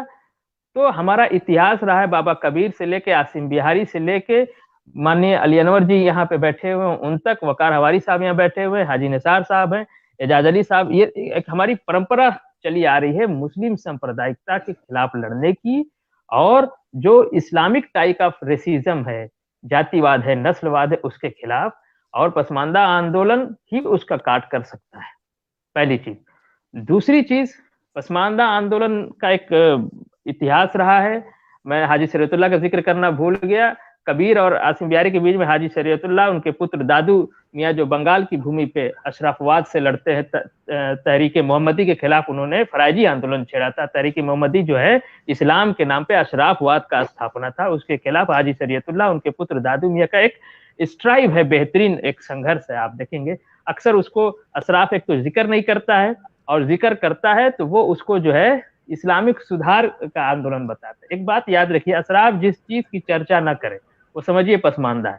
अगर किसी व्यक्ति विशेष की, वीर अब्दुल हमीद का जन्मदिन नहीं मनाता, समझिए वीर अब्दुल पसमानदा थे। एपीजे अब्दुल कलाम को वो नहीं बात करता है, उनका बर्थडे नहीं मनाता है, तो समझिए कि वो पसमानदा थे। वो सर सैयद का बर्थडे मनाता है। इस देश के अंदर, इस देश के पॉइंट ऑफ व्यू से देखा था, सर सैयद ट्रेटर था, देशद्रोही था ये हमारे देश का, और इस्लाम का भी वो द्रोही था। इस्लाम में भी बहुत सी चीजों को उसने विरोध किया है बहरहाल, लेकिन वो हीरो है अशराफ, उसके बर्थडे हर साल मनाता है। तो ये समस्या है। तो मैं ये कहना चाहता, अब एक आखिरी बात मैं कहता हूँ, पसमानदा आंदोलन की अभी जो मौजूदा स्थिति है, पसमानदा जो आपका उन्वान है, दलित पिछड़ा एक समान, हिंदू या मुसलमान, ये नारा हमारे माननीय सांसद जी ने दिया, इस वक्त मौजूद है, उनकी गरिमामयी उपस्थिति में हम बात कर रहे हैं। मैं बहुत अपने को सौभाग्यशाली समझ रहा हूँ कि मैं जिसको देख के, जिसको वो कहना द्रोणाचार्य की मूर्ति बना के क्लब प्रैक्टिस कर रहा था, मैं थोड़ा सा भाविक भी हूँ। वो द्रोणाचार्य स्वयं मेरे सामने है, मैं अपनी बात कर रहा हूँ उनके सामने। मेरे लिए सम्मान की बात है, मैं आज उनको प्रणाम करता हूँ। उनसे देख के, उनको सीख के, उनकी किताबें पढ़ के हम लोग आंदोलन में आए और स्वयं उपस्थिति है। पसमानदा आंदोलन की तरफ से ये नारा बहुत पहले दिया गया है, लेकिन जो हिंदू समाज का जो पिछड़ा है या जो शेड्यूल कास्ट है, शेड्यूल ट्राइब है, उसकी तरफ से हमेशा एक सर्द मोहरी रही है। वो टेबल टॉक पे तो पसमानदा की बात करते हैं, लेकिन बड़े मंचों पे एक दो अपवाद हो सकता है। समग्र रूप से जैसे वो पिछड़ों की बात करते हैं, पिछड़ों में अति पिछड़ों की बात करते, कभी पसमानदा की बात नहीं करते। ये एकदम मतलब एक दो अपवाद छोड़ दीजिए। दूसरा एक नारा हमने दिया था, जय भीम जय पसमानदा का नारा। ये जय भीम जय पसमानदा का नारा, जय पसमानदा का नारा मैंने 2015 में एक कटियार साहब ने एक कॉन्फ्रेंस में कही थी, वहीं से मैंने इसको उठा लिया। तो जय पसमानदा का नारा खूब चलता है, मैंने खूब लिखा उसको, हमारे पसमानदा साथियों ने लिखा। फिर उसके बाद हम लोगों ने सॉलिडेटरी के लिए कि जो बहुजन आंदोलन है उससे सॉलिडेटरी जय भीम जय पसमानदा का नारा दिया गया। लेकिन हमारी बात को, पसमानदा की बात को न दलित आंदोलन, पिछड़े आंदोलन, कोई भी सामाजिक न्याय का आंदोलन उस तरह से लाइन नहीं देता है। मुख्य धारा की मीडिया की तो बात ही छोड़ दीजिए। मैं आपका धन्यवाद दूंगा कि आप अपने चैनल के माध्यम से बात कह रहे हैं। उसके बाद आया जय भीम जय मीम का नारा, जय भीम जय पसमानदा का नारा जय भीम जय मीम के नारे से पहले का है। बाद में हमने जब अब लेकिन चूंकि वो मशहूर नारा था, अशराफ का नारा था, तो इसलिए वो नारे को पहले को समझते, हमने उसका काउंटर किया। सॉलिडेटरी की सारी पहल, सारी मतलब मोहब्बत के सारे दावे, सारी कोशिशें पसमानदा की तरफ से रही हैं।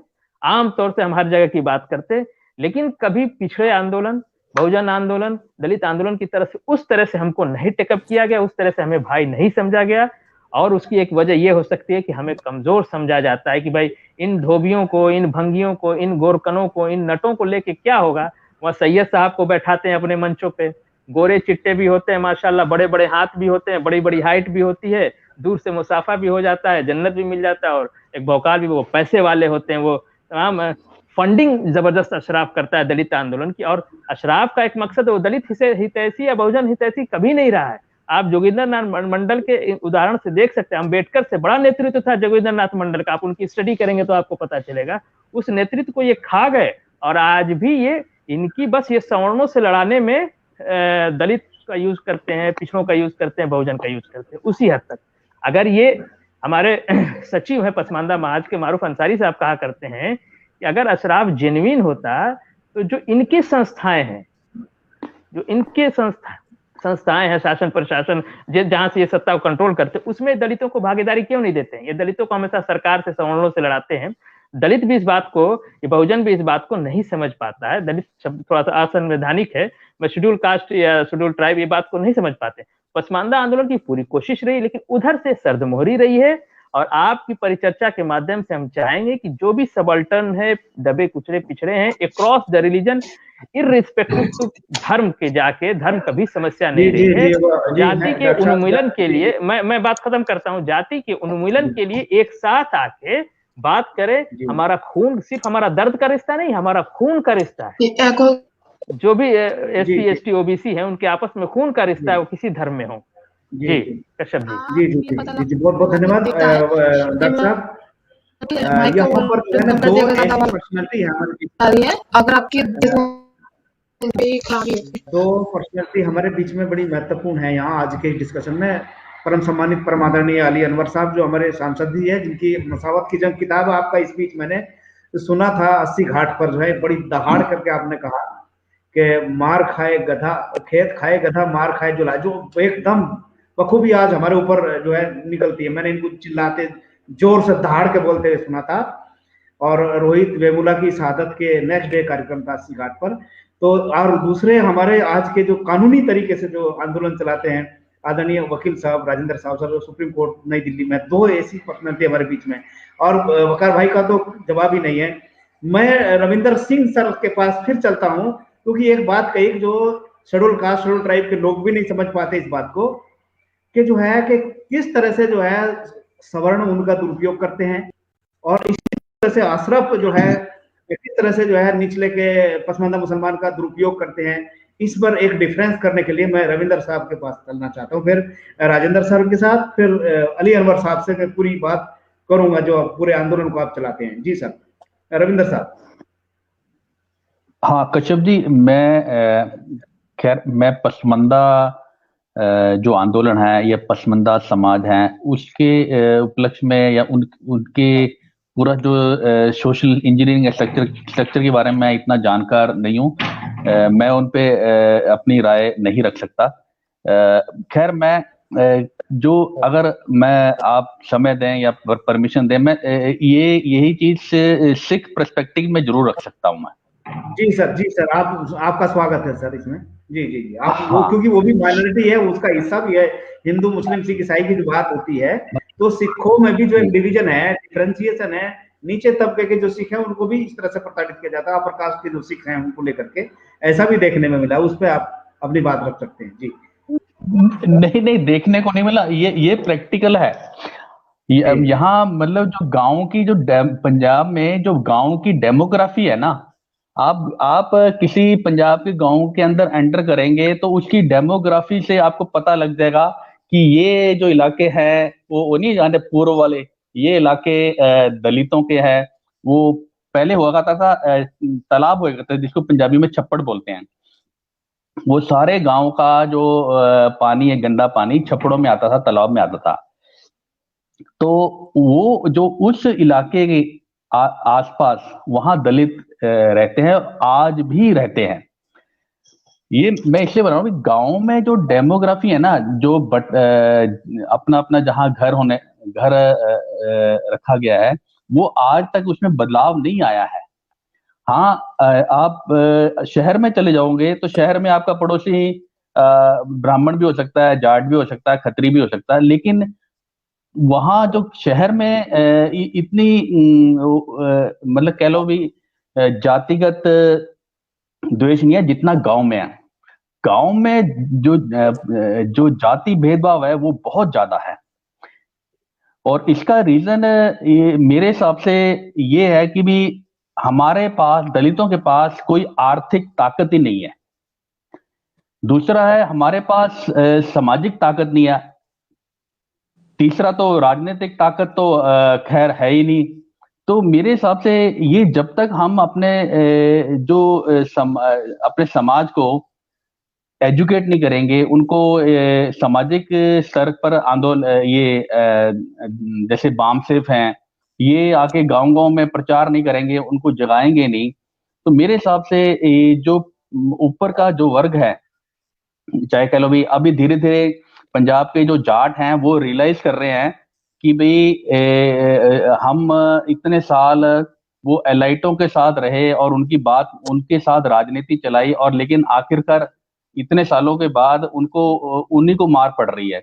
तो अभी धीरे-धीरे उन्होंने रियलाइज करना शुरू किया कि नहीं, हमको ऊपर ऊपर से मार पड़ रही है, नीचे वो आंदोलन का जो स्लोगन है किसान मजदूर एकता जिंदाबाद, ये इसका डिस्कोर्स शुरू हुआ है। जो कुछ किसान जथेबंदियां जो कम्युनिस्ट से जुड़ी हुई हैं वो इस डिस्कोर्स को पीछे रख रही हैं, लेकिन जो बाकी जथेबंदियां हैं वो इस डिस्कोर्स को आगे बढ़ा रही हैं। तो मेरे हिसाब से ये एक यही है कि हम चलो हम आप एक इंटेलेक्चुअल आदमी सब मिलके चैनल पे बात कर रहे हैं, ये मतलब प्रॉब्लम जानने की कोशिश कर रहे हैं, सॉल्यूशन ढूंढने की कोशिश कर रहे हैं, लेकिन गांव-गांव में जाके हमको अपने लोगों को समझाना या सामाजिक स्तर के एक आप कह लो भी जथेबंदियां या ऑर्गेनाइजेशन बनाने पड़ेंगे, ताकि उनको हम मेंटली मानसिक तौर पर जो वो गुलाम है उनको बाहर कर सके। जी थैंक यू सर, बहुत बहुत धन्यवाद, क्योंकि गांव-गांव में जाने की आवश्यकता है। वकील साहब सबसे बाद में अपनी राय देंगे, क्योंकि बहुत आपने सुना संविधान को ध्यान में रखते हुए, और जो आजकल जो है हमें करने की आवश्यकता है। फिर मैं अली अनवर साहब के पास चलता हूँ। अली अनवर साहब, आपने सबकी बात सुनी, क्योंकि आपकी जो लेखनी है और आपकी कथनी करने में मुझे कुछ अंतर नहीं लगा। आपने काम किया है बहुत ज्यादा, वो एक नया विमर्श दिया है। इस पर जो है थोड़ा सा और राय रखिए सबकी बात सुनते। अली अनवर साहब। अभी रविंदर सिंह जी जो बात कर रहे थे, वो थोड़ा आवाज थोड़ा कम है सर, थोड़ा जोर से बोलिए। हाँ जी, सरदार रविंदर सिंह जी ने जो बात कही है वो बिल्कुल सही है, 16 आने सही है। जो हिंदू समाज में की जो समस्या है, जातीय आधारित जो समाज जिस तरह से बटा हुआ है, मुस्लिम समाज जिस तरह से फैजी साहब जिसकी तरफ इशारा कर बटा, तो सिख समाज भी बटा हुआ है। मैं तो बल्कि यहाँ तक कहूँगा कि बाबा साहब अम्बेडकर ने तो हिंदू धर्म का त्याग कर बुद्धिज्म को स्वीकार किया था, अंगीकार किया था। उस बुद्धिज्म में भी माने ये बीमारी ऐसी है कि वहां भी ये बीमारी हमको, इसके कई उदाहरण हैं, अलग से कभी बात होगी तो बताएंगे कि वहां भी ये भेदभाव पहुंच गया है।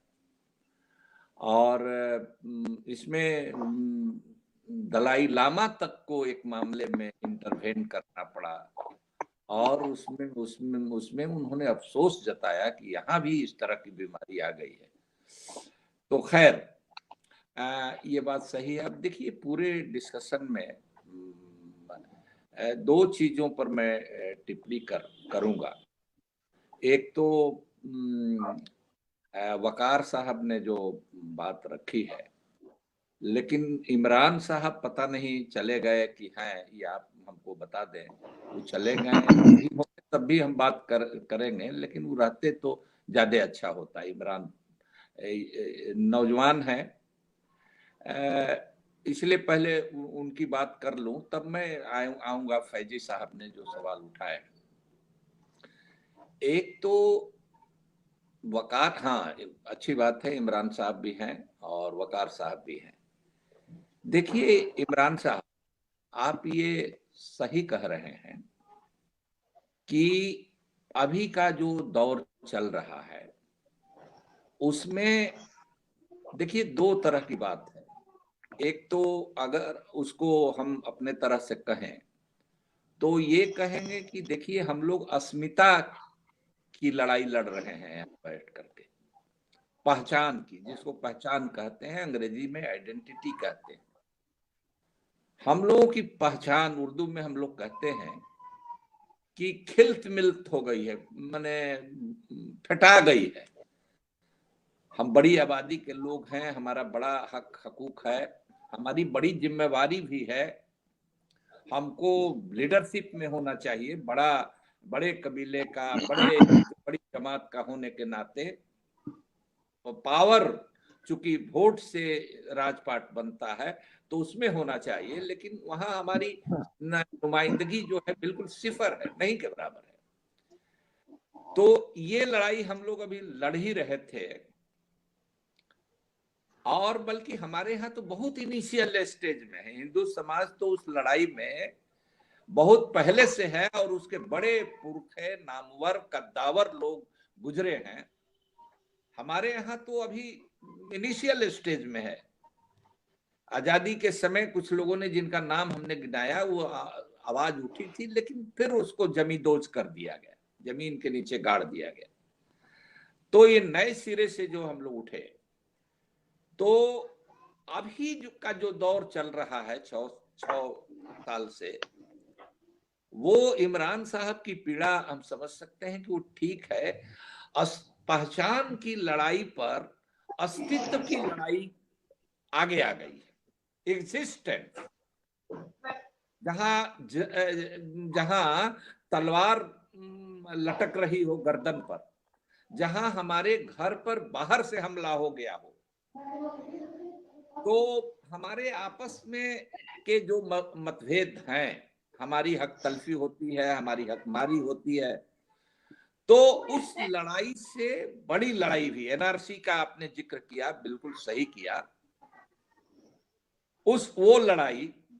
फिर अभी किसान, सरदार जी कह रहे थे, किसानों का जो आंदोलन है, वो लड़ाई, ये लड़ाई सीधे डेमोक्रेसी इस मुल्क में बाबा साहब का बनाया संविधान रहेगा कि नहीं, वो खिल्त मिल्त, उसका तहस नहस हो रहा है, उसको डाइल्यूट ही नहीं, बिल्कुल उलट पुलट हो रहा है।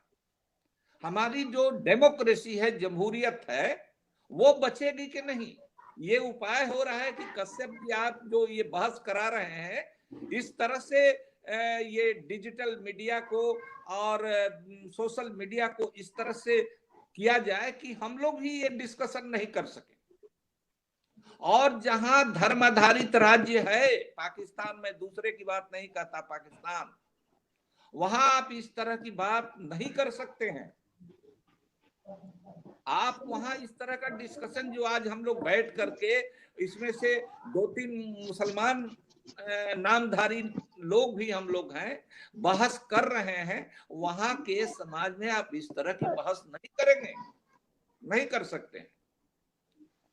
तो एक तो ये बात इमरान साहब आपने सही कहा, वो ऊपर नीचे होते रहा है, हमारा एजेंडा खत्म नहीं हुआ है, लेकिन जब हमारा अस्तित्व का सवाल है तो उस लड़ाई में भी हम स्ट्रीम माने मेन स्ट्रीम में रहना चाहेंगे। और हमारे पुरखे थे जिनका नाम रखा हमने, हसीन बिहारी, कय्यूम अंसारी साहब, मियां अब्दुल मालिक दानापुरी, अतीकुर रहमान आरवी साहब, वो फ्रीडम मूवमेंट में भी अपने समाज में हसब नसब ऊंच नीच के मामले की लड़ाई लड़ते हुए जब आजादी की लड़ाई लड़ी तो उस मेन स्ट्रीम में भी वो शामिल हुए। तो हम उस किसानों की लड़ाई में भी हम आगे हैं। और कृषक जातियां जो हैं वो तो सारी ज्यादातर पिछड़ी जातियां हैं, जाट हो, गुजर हो, ग्वाला हो, माने जो भी है, कुशवाहा हो, जितनी भी जातियां, ज्यादा दलित हो, सब लोग, हिंदू मुसलमान, तो कृषक जाति जिसको कहते हैं कृषक जातियां, उसमें तो वो जहां भी आबादी अधिक है तो वहां वो रहेंगे ही, आंदोलन में भी वही है, कुर्बानी भी उन्हीं की होती है। तो ये बात सही है, लेकिन देखिए ये वकार साहब ने बिल्कुल सही कहा।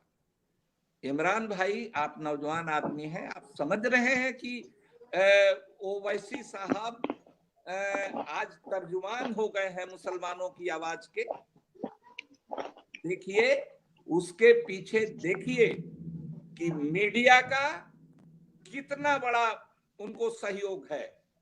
मैं उनके साथ 12 साल पार्लियामेंट का मेंबर, हमारे अच्छे दोस्त हैं, लेकिन उस समय वो मीडिया उस समय भी घोल मट्ठा होता था, लेकिन वो कुछ भी बोलते थे तो दूसरा बाइट हमारा लेने के लिए मीडिया का लोग आ जाते थे, तुरंत उनकी बात का जवाब हो जाता था। आज दिक्कत यह है कि मीडिया पर हमारे आप जैसे लोगों की बात बिल्कुल नहीं जाती है, लेकिन उनकी बात जाती है। आप जान लीजिए, जिसको मीडिया बहुत ये करने लगे एक तरफा, तो एक तरफ उधर बीजेपी के लोग, एक तरफ इधर लोग। देखिए नो डाउट कि काबिल आदमी है, बैरिस्टर हैं, धनवान है, बलवान है, बाहुबली है, सब कुछ जानते हैं उनके बारे में, लेकिन वो जो सियासत कर रहे हैं वो धार्मिक गोलबंदी की सियासत कर रहे हैं। वकार साहब आपसे तो कम से कम उम्र में बड़े हैं, तो वो जो बता रहे हैं कि उनके यहाँ कहाँ है भाई, माइनॉरिटी में भी अगर मान लीजिए तो जुलाहे भी हैं, राइन भी हैं, धोबी भी हैं, नट बखो पवरिया, सब बिरादरी के लोग, मंसूरी बिरादरी के लोग, सारी बिरादरी के लोग हैं, तो उनका नहीं है। और मुस्लिम लीग के खिलाफ जब कय्यूम अंसारी, अतीकुर रहमान आरवी, मियां अब्दुल मालिक दानापुरी वगैरह, पहले आप जान लीजिए जिस तरह से सब कांग्रेस, सब बीजेपी, कम्युनिस्ट, फलान ढकान सब कांग्रेस में थे, और बाद में धाराएं अलग, सोशलिस्ट अलग, कम्युनिस्ट अलग, अम्बेडकरवादी अलग, लेकिन अब उसी तरह से सब मुसलमान भी एक समय मुस्लिम लीग में थे, लेकिन उसका लीडरशिप एलिट का था, अशराफों का था, नवाबों का था, जमींदारों का, मुस्लिम जमींदारों का था। तो ये पिछड़े तबकों के सब लोग अलग हुए। तो सिर्फ उनका अशराफ होना ही नहीं है, उनकी जो सियासत है, जिन्ना भी किसी जमाने में प्रोग्रेसिव माने जाते थे, लेकिन जिन्ना किस तरह से टू नेशन थ्योरी को लेकर के गए, तो उनकी सियासत देख लीजिए, बिहार में आवे, झारखंड में आवे, उत्तर प्रदेश में, अभी हैदराबाद का चुनाव हुआ है, बीजेपी 2 से लेकर के 49 पहुंच गई। ये तो वही के वही है, आपके 15% आबादी है ना भाई। तो धर्म के आधार पर इस देश में गोलबंदी कीजिएगा तो हमेशा आप घाटे में रहिएगा, हमेशा आप पीटे मारे जाइएगा, उनकी नेतागिरी तो चमक जाएगी।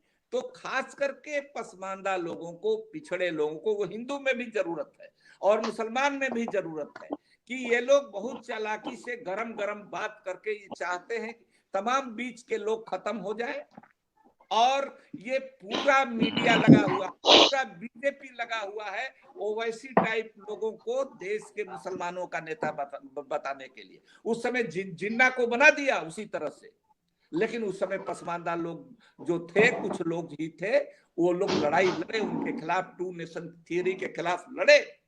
टू नेशन थ्योरी के खिलाफ 1940 में जो इंडिया गेट है, 40,000 पसमानदा मुसलमान। अब 1940 देखिए, उस समय बड़ी बड़ी रैलियों का इतिहास नहीं था दिल्ली में। 40,000 मुसलमान कैसे गए होंगे पसमानदा मुसलमान जा करके, और एक सूत्री मांग थी, इस मुल्क का बंटवारा मजहब की बुनियाद पर मत करो। मजहब की बुनियाद पर जो मुल्क बनता है, हिंदू के बाद जो आरएसएस कर रहा है, जो बीजेपी कर रहा है, वो छोड़ दीजिए, मुसलमानों के तो हक में है ही नहीं।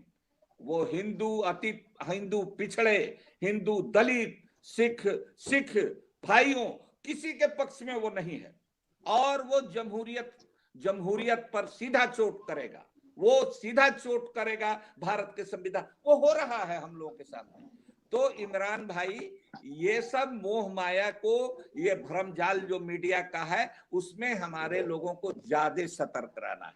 अब मैं आता हूं, फैजी साहब ने एक बात कही है, बहुत काबिल हैं और पढ़ते लिखते हैं, दोस्त हैं, ये भी नौजवान है। देखिए, कोई भी बात, देखिए इस मुसलमान यहाँ 15% है।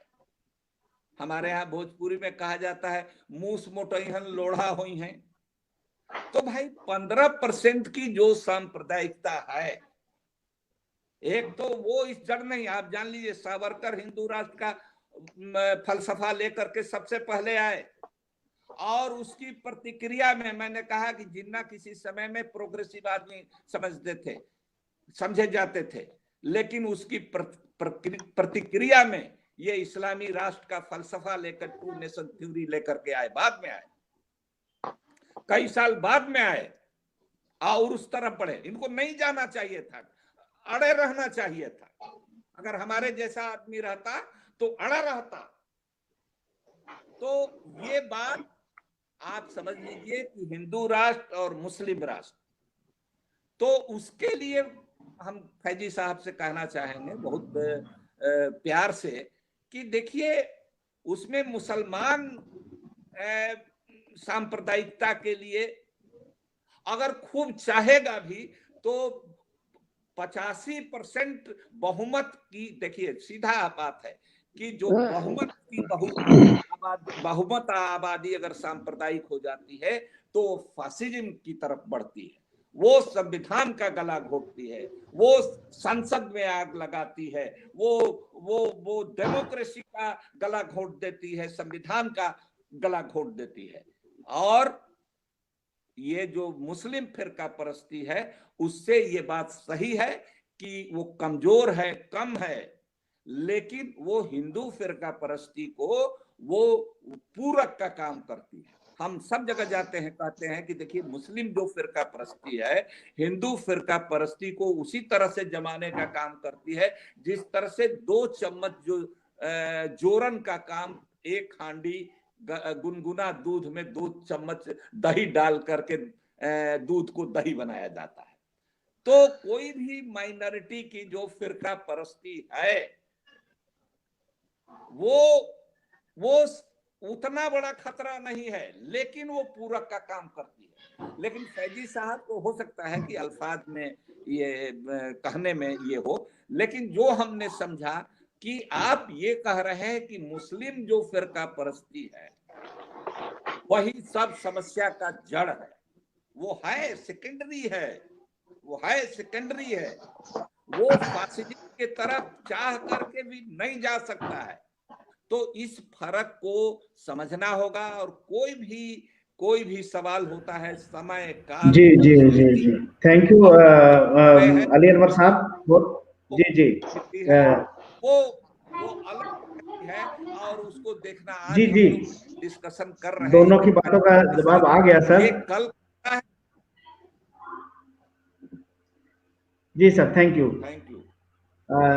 देखिए, अभी बहुत सारी बातें हुई यहाँ पर, कुरान की, गीता की, और बहुत सारे लोगों ने सवाल भी खड़ा किए हैं। और क्योंकि हमारा ये विषय है कि जो है कि ये एकता कैसे स्थापित हो, और मैं अंत में जो है वकील साहब से शुरू किया था, और वकील साहब के पास फिर आता हूँ। वकील साहब, इन सब चीजों को देखते हुए, क्योंकि आप संविधान के जानकार हैं, समीक्षक हैं, मेरी अपनी समझ ये कहती है कि किसी कुरान पढ़ो तो अल्लाह नजर आएगा, गीता पढ़ो तो भगवान नजर आएगा, और कुरान पढ़ोगे तो भगवान नहीं मिलेगा, और गीता पढ़ोगे तो अल्लाह नहीं मिलेगा, लेकिन संविधान पढ़ेंगे तो अल्लाह और भगवान दोनों एक साथ दिखाई देंगे उसमें, वो क्योंकि वो सब पर समान रूप से लागू होता है। हमें एकता स्थापित करने के लिए अपने इस संविधान को कैसे उसका इस्तेमाल किया जाए समाज करने के लिए, मैं वकील साहब से अनुरोध करता हूं कि इस पूरी डिबेट का सार बताते हुए कि कैसे पिछड़ा और पसमानता एक समान, और हिंदू हो या मुसलमान, इस विषय को तथ्य पर सिद्ध करने के लिए जो है, आइए फिर मैं वकार साहब से अंत में बात और लूंगा। जी सर।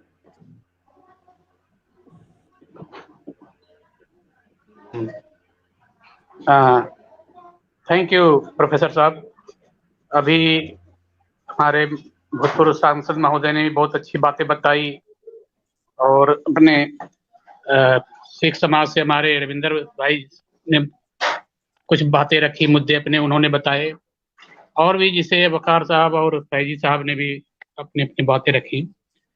अब जो फर्दर हमें करने की जरूरत है वो हमें सोचने की जरूरत है। आप देखिए कि जब काका कालकर का एक रिपोर्ट आया था ओबीसी आरक्षण को लेकर के, और उस समय की सरकार कैसे ने उस रिपोर्ट को खारिज करके और रद्दी की टोकरी में फेंका था। अगर वो रिपोर्ट लागू हो गया होता तो आज ओबीसी समाज एससी एसटी के तरह ही काफी आगे निकल चुके होते, और शायद ये 70-75-72 साल में ये देश की हालत कुछ और होती। तो कहने का मतलब मेरा ये है कि कांग्रेस हो, बीजेपी हो या कम्युनिस्ट हो, इन तीनों का एक कनेक्शन है, इनका जनेऊ कनेक्शन। ये तीनों जगह वही लोग बैठे हुए हैं, और हम लोग खाली उनके टर्मिनोलॉजी में उलझे हुए हैं कि कांग्रेस अच्छा है तो कम्युनिस्ट अच्छा है तो कभी बीजेपी अच्छा है। वो तीनों हमारे कोई अच्छे नहीं है, वो हमारे लिए तीनों एक ही जैसे हैं, जैसे एक सांप नाथ है दूसरा नागनाथ है, जैसे कि माननीय काशीराम जी कहा करते थे। तो हमें इनसे निकलना पड़ेगा। दूसरी बात है कि अब हमारा संवैधानिक पहचान है, हम ओबीसी हैं, एमबीसी हैं, एससी हैं, एसटी हैं। अब ना हम पिछड़ा है, ना हम दलित है, ना हम पसमानदा है।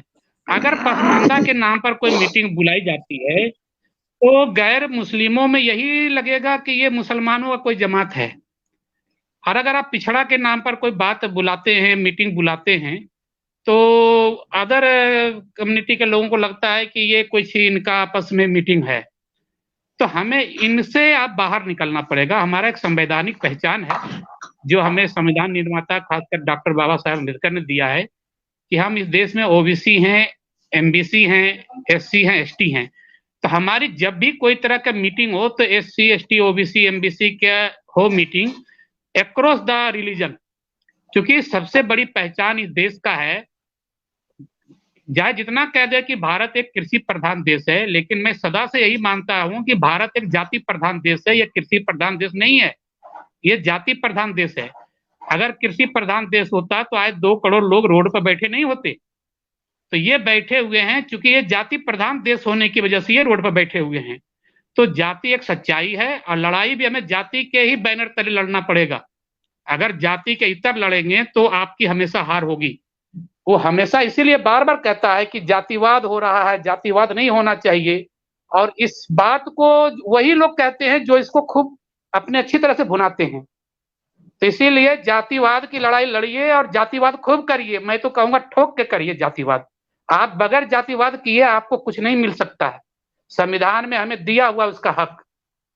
तो ये अब बैठक हमारी जब भी होनी चाहिए, चाहे स्टूडेंट यूनियन की हो या अपने कोई और जगह के एसोसिएशन की हो, तो आप भूल जाइए कि हम हिंदू हैं, मुसलमान हैं, हमारी एक पहचान है। और एकदम देखिए कि ओबीसी एससी एसटी की जितनी भी जातियां हैं उनका इंटरनेशनल पहचान है, चाहे वो कोबलर हो, चाहे वो ऑयल मैन हो या मिल्क मैन हो फिशरमैन हो, चाहे वो गोल्ड स्मिथ हो, एडम स्मिथ हो, बाहर के देशों में तो बाजबता उनका सरनेम है। गोल्ड स्मिथ वहां देखिए है, स्मिथ है, कोबलर है, वहां बुचर है, वहां पर तो वो उनका सरनेम ही है, हमारा नाम क्या। तो इसीलिए इससे डरने की कोई जरूरत नहीं है। हम अपने नाम को खोल करके रखें, अपनी पहचान को एकदम ठोक के लाइए, डरने की कोई जरूरत नहीं है। और आप 90, 80, 85% की जब बात करते हैं तो फिर डर किस बात का है। पूरा ठोक करके अपना अपना संगठन करिए, अपना आंदोलन करिए, अपना मीटिंग करिए। जब अब ये हमें इनके भरोसे रहने से काम नहीं चलेगा। आप एक बात देखिए कि अल्पसंख्यक मंत्रालय है, इसमें कितने SC ST OBC हमारे मुसलमान ही ले लिए, कितने हैं उसमें। या आप वक्फ बोर्ड ले लीजिए, या इनका आप अल्पसंख्यक आयोग ले लीजिए, कौन है इसमें पसमानदा से, कौन कौन लोग हैं इसमें। या आप माइनॉरिटी के नाम पर जज ले लीजिए, वो जज इस देश में नगण्य संख्या है जैनियों का, नगण्य संख्या पारसियों का, उसका तो जज बन जाता है। लेकिन OBC SC ST चाहे वो किसी हिंदू से हो या मुसलमान से हो या सिख से, उनका कोई बना है SC ST OBC का जज, आखिर क्यों नहीं बन पा रहा है। और नगण्य जनसंख्या के लोग जो माइनॉरिटी कहलाते हैं वो आ जाते हैं जज बन करके, क्यों। उनके वो एक फॉरवर्ड क्लास होते हैं, उनके एक अशरफ क्लास है, वो अक्रॉस द कम्युनिटी वो अशरफों का राज है, चाहे किसी भी रूप में हो, और वो अंदर से एक खाते हैं। ये जो 2 नेशन थ्योरी के भी जो बात हमारे कर रहे थे सांसद महोदय ने, बिल्कुल ये जो है हमारे तरफ से ही यहाँ पर जो राज करने वाले लोग हैं, रूलिंग क्लास का ही एक सगुफा था, उसका षड्यंत्र था। जब वहां मुस्लिम लीग और जोगिंदरनाथ मंडल के सहयोग से बाबा साहब जो मुंबई से नहीं जा पाए थे संविधान सभा में, वो चले गए थे जयसुर खुलना से, बांग्लादेश में जो भी है। यही बात हमारे चाहे वो कम्युनिस्ट के जनेऊधारी हो या कांग्रेस के हो या RSS के हो, उनको ये बात गले नहीं उतरी कि ये तो अब दलित मुस्लिम और इनका एक जोड़ हो गया है, 50% संख्या से क्रॉस करके ये लोग, ये कभी भी राज कर सकता है। और इसी षड्यंत्र को उन्होंने भुनाया। और सबसे पहला दंगा अगर हुआ था तो वही बंगाल में हुआ था। और जो जोगिंदरनाथ मंडल जी थे हमारे वहां दलित नेता, उनका घर बार बांट करके पाकिस्तान में दे दिया गया। तो जिन्ना तो एक मोहरा था, उसे तो एक बने बनाए तस्तरी में प्लेट कर परोस करके दिया गया उनको पाकिस्तान। तो हमें जो है SC ST OBC की लड़ाई सिर्फ भारत में नहीं, हमारी इसकी लड़ाई अक्रॉस पाकिस्तान होनी चाहिए, इसकी अक्रॉस अफगानिस्तान होनी चाहिए, इसकी लड़ाई अक्रॉस हमें बांग्लादेश होनी चाहिए। ये हम एक ही भारत के टुकड़े हैं सारे। तो हमारे वहां भी लोग हैं और उनके साथ वही हो रहा है जो यहाँ हमारे साथ हो रहा है। तो हमारी जो है एक बैनर होनी चाहिए SC ST OBC की, जो पिछड़ा है, चाहे उनका नाम पसमानदा हो या पिछड़ा हो, लेकिन उनका सीधा अलग अलग जातियों का बैठक कभी नहीं होना चाहिए। कई बार क्या होता है कि जाति के नाम पर बैठकें हो रही है और उसमें उनके तो हाउसफुल हो जाते हैं, लेकिन आप किसी दिन SC ST OBC की बैठक करिए तो कुर्सियां भी नहीं भरी जा रही हैं। तो यही सबसे बड़ी कमी है हमारी, कि जब तक हमें ये समझ में नहीं आएगा कि हमारी पहचान क्या है, तब तक हमें कोई समाधान नहीं मिल सकता है। और वो जो है विपक्ष हमेशा इसी बात से डरता है कि कभी इनका इस नाम से कभी ना हो। एक पिछली बार 2 साल पहले एक साथी मेरे से पूछ दिया कि ये नीट में मुसलमान भी आते हैं, ये OBC में मुसलमान भी आ गए हैं। वो नीट में सिलेक्ट हो गया था एक लड़का, उसे पता नहीं था कि मुसलमान भी OBC में आता है। अब उसे लगा कि मुसलमान की एंट्री SC ST में तो बैन कर रखा था उनको ऑर्डिनेंस के थ्रू, कि वो SC ST में उनको पॉलिटिकल रिजर्वेशन नहीं है, लेकिन ये OBC में कैसे घुस गए। अब वो नीट में क्वालिफाई कर गया मुसलमान, एक नीट में OBC के नाम पर। उस दिन से सीधे ये इन्होंने नीट में जो है पिछड़ों को तो एकदम सीधा बंद कर दिया, या पिछड़े को तो लेना ही नहीं है। तो ये सारे षड्यंत्र चल रहे हैं, इन चीजों को समझना पड़ेगा। और इसके लिए सीधी सी एक ही लड़ाई है कि बाबा साहब ने साफ कह दिया है कि सारी समस्याओं का समाधान जो है, कुंजी जो है आपकी राजनीतिक सत्ता है। और राजनीतिक सत्ता के लिए आपके पास सामाजिक सत्ता होनी चाहिए। जब तक सामाजिक सत्ता आपके पास नहीं होगी तो आप राजनीति में चले भी जाएंगे, सत्ता भी आ जाएंगी, चाहे बहन मायावती 4-5 बार मुख्यमंत्री बन गए हों, या अखिलेश बाप बेटे जो बन गए 3 बार मुख्यमंत्री, या लालू प्रसाद जी उधर अब चला लिए हों 15 साल, या अभी JDU में हमारे नीतीश कुमार जी हैं। इतने साल वो बैठने के बाद भी अगर कुछ परिवर्तन नहीं आ रहा है, आपका सत्ता हाथ में आते हुए निकल रहा है, इसका मेन कारण है कि आपके पास सामाजिक सत्ता नहीं है।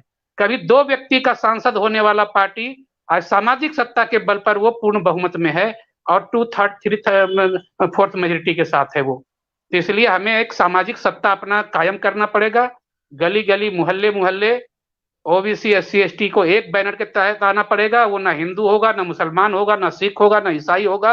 वो सिर्फ संवैधानिक दर्जे में एक SC ST OBC है और इसके अलावा हमारी कोई पहचान नहीं होनी चाहिए। अगर इसके अलावा कोई पहचान करेंगे तो आप मुंह की खाएंगे बराबर, जो 75 साल में खा रहे हैं वो अब भी खाते रहेंगे। जी सर, थैंक यू सर, वकील साहब बहुत बहुत धन्यवाद। अभी एक सवाल सरदार रविंदर सिंह जी से पूछा है हमारे साथी ने, कहा वो जानना चाहते हैं कि जो है सिखों में जो है डिवीजन है, क्या वहां पर जो है उसमें कौन सा ऐसा डिवीजन है सिखों में अपर और निम्न का जो है? एक साथी हमारे हैं, वो आपसे जानना चाहते हैं सिखों में जो उच्च पहली नीच का बात जो तो ना difference- जी पहली बात, जो सिखों में जो समाज बटा हुआ है जातिगत व्यवस्था में, चाहे मेरे हिसाब से मुस्लिम में भी बटा हो, उसकी जो जड़ें हैं वो वैदिक व्यवस्था वहीं से चली आ रही हैं।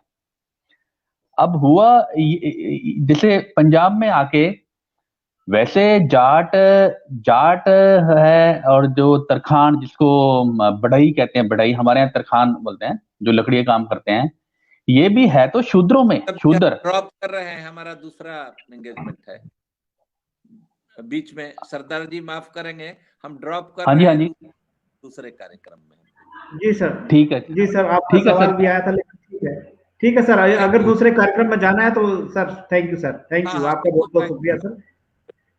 अली अनवर साहब, आपका बहुत बहुत धन्यवाद, आप आए तो, क्योंकि समय नहीं है तो जी हाँ, प्लीज सरदार जी कंटिन्यू। मैं बोला था कि जो समाज बाकी धर्मों में बटा हुआ है, वही समाज सिखों में, क्योंकि आखिर जो डिवीजन था वो तो एक यूनिवर्सली जो जो भारत में था वो सब जगह था, तो वही डिवीजन सिखों में भी है। लेकिन सिखों में क्या हुआ, जो शूद्र जैसे जाट हैं, तरखान है, एक राय सिख भी होते हैं, ये शूद्र जातियां, इनके पास क्या हुआ, कंबोज जिसको बोलते हैं, इनके पास जमीन आ गई। जब ये जमीनों के मालिक बन गए, तो जमीनों के मालिक बनने से क्या हुआ, हरित क्रांति के कारण जो आर्थिक इनकी आर्थिक है वो बहुत बदल गई। तो उन्होंने, जैसे जो ब्राह्मणवादी व्यवस्था है, उन्होंने पंजाब में क्या किया, भाई जो ये लोग हैं आर्थिक तौर पे बहुत सक्षम हो गए हैं, तो उन्होंने उनको, जैसे अकाली दल का जो आंदोलन चले थे, पंजाबी सूबा या और ये पूर्ण अपना फेडरल सिस्टम के ऊपर जो मांग कर रहे थे, वो बहुत लड़ते रहे। तो उन्होंने बोला भाई ऐसे जो 84 की ये सब 84 के जो वो आंदोलन हुए, या ये कह लो भी टेररिस्ट दौर का, वो इसी पर था। तो उन्होंने जो ब्राह्मणवादी सत्ता है, उन्होंने ये जो आर्थिक रूप से बहुत ताकत लोग हैं जैसे जाट, उनको वो खींचा, अगर आप यूं ही लड़ते रहोगे तो आपको सत्ता नहीं मिलेगी, आप हमारे साथ आओ, हम आपको सत्ता देंगे। तो उन्होंने क्या किया, ये जो शूद्रों में थे, जो आर्थिक तौर पे बड़े सक्षम लोग थे, उनको पंजाब में राजनीतिक सत्ता पकड़ा दी। तो इसके कारण क्या हुआ, जो काम एलीट हिंदू वर्ग जो करते थे या एलीट वाले करते थे, वो जो ये जिम्मेवारी है वो इनको दे दी, जो जिनको नई राजनीतिक सत्ता। अब ये पिछले 40-50 साल से पंजाब में ज्यादा जो राजनीतिक ताकत है जाटों के पास रही। तो इन्होंने जो दलितों के हक है, चाहे रिजर्वेशन पे लगा लो या और आर्थिक, इन्होंने वही जो दलितों के हक है वो काफी इन्होंने खत्म किए, या मतलब हमारे जो हक मिलने चाहिए थे, चाहे फाइनेंशियली जो स्कीम्स थी वो पहुंचने नहीं दी। अब लगा लो जो पंजाब की एजुकेशन जो सिस्टम है, वो उसमें भी दाल रोटी, बस स्कूल में बच्चे जाएंगे सिर्फ दाल रोटी के लिए जाएंगे। तो कहने का मतलब है जैसे आपने कश्यप जी ने सवाल पूछा था, जो समाज का बंटवारा है वो तो सेम तर्ज पे है, पर इसमें थोड़ी बहुत ही सिख कह लो या पंजाब में थोड़ी बहुत ही जो हेर फेर ये हुई है कि जो कुछ जो जातियां जिनके पास जमीन थी वो उन्होंने ब्राह्मणवादी फलसफा लागू करने में उन्होंने बहुत ज्यादा रोल प्ले किया। हाँ जी Kashyap ji. Thank you sir. Waqar साहब जो है ना, मैं क्योंकि समय भी हमारा हो चला है ज्यादा, वकार साहब जिसने वकील साहब ने भी डिस्कशन किया इस बात पर कि जो क्या करना चाहिए। जो पसमानदा है वो अपनी हक की लड़ाई लड़ रहा है, ओबीसी अपने हक की लड़ाई लड़ रहा है, और एक तरह से दोनों की दोनों लड़ाइयां जो हैं, दोनों के दोनों हक मांगने के जो तरीके हैं मुझे कहीं अलग अलग दिख रहे हैं, क्योंकि दोनों एक हैं, ओबीसी हैं। और मंडल कमीशन का चर्चा वकील साहब ने किया, तो मंडल कमीशन में हिंदू ओबीसी और मुस्लिम ओबीसी की चर्चा है, एक तरह से वहीं से निकल करके आया। तो इस पूरी डिबेट का सार देते हुए, क्योंकि हमारा जो विषय आज है वो हमारा विषय इसी बात पर है कि पिछड़ा पसमानदा ओबीसी एक समान, हिंदू हो या मुसलमान, ये विषय हमारा आज है। तो इसका सार देते हुए मैं आपसे अनुरोध करता हूं, क्योंकि इस डिबेट को भी हम समाप्त करेंगे।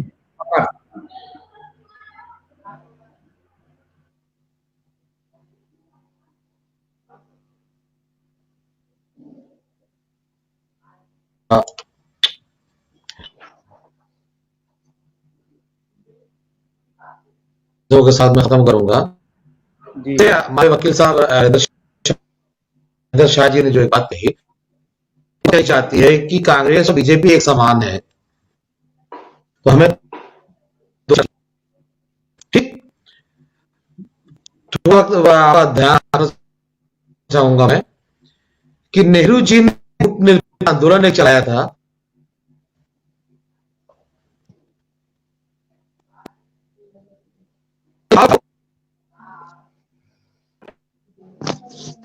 वकार साहब आपकी आवाज जो है डिस्टर्ब है आज, थोड़ा आवाज को चेक करिए। तो मेरी आवाज आ रही है अभी? आ गई। हेलो जी, आपकी आवाज रुक के आ रही है, कुछ डिस्टरबेंस है लग रहा है नेटवर्क में। जी हेलो। हाँ जी। आई।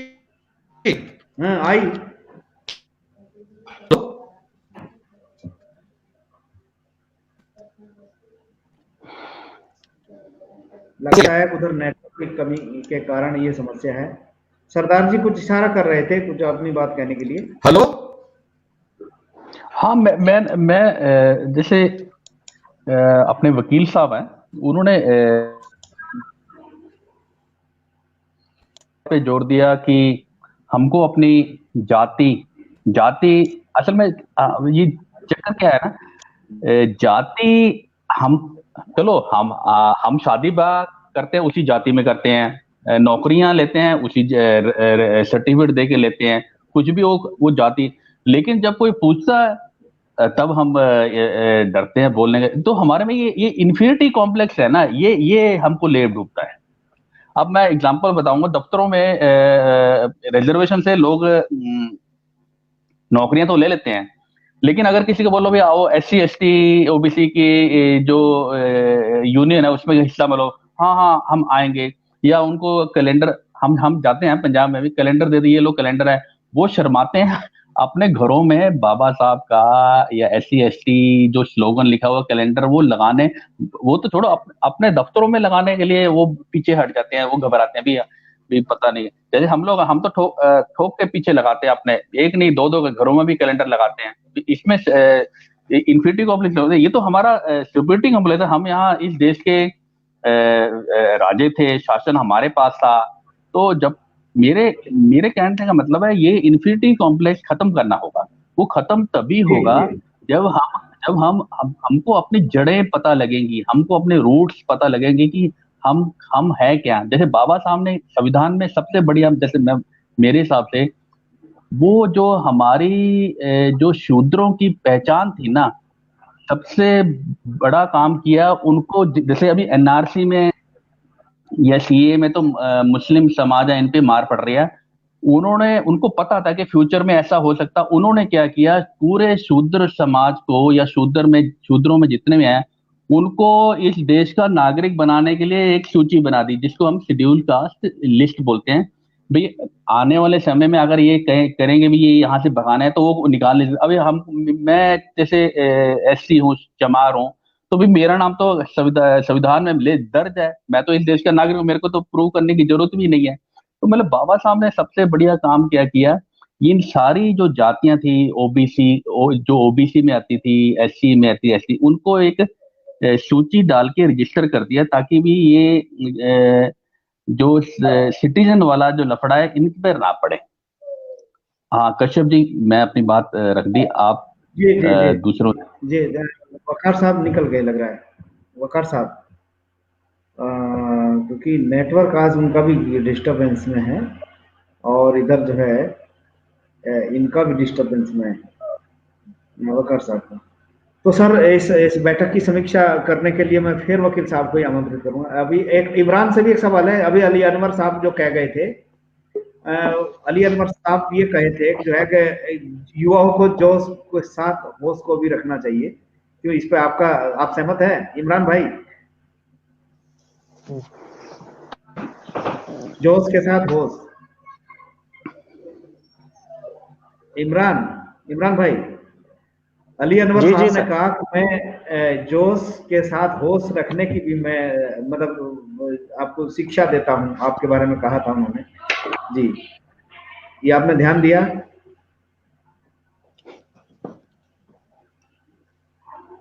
हाँ मैं काम कर रहा है।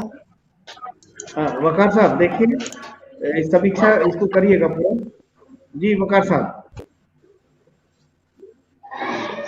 जी आवाज आई क्या मेरी? अभी आवाज आ गई आपकी, क्लियर हो गई। अब अपनी बात पूरी कहिए, समीक्षा दीजिए जी।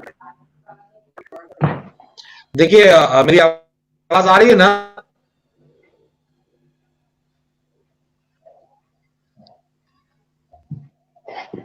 ठीक।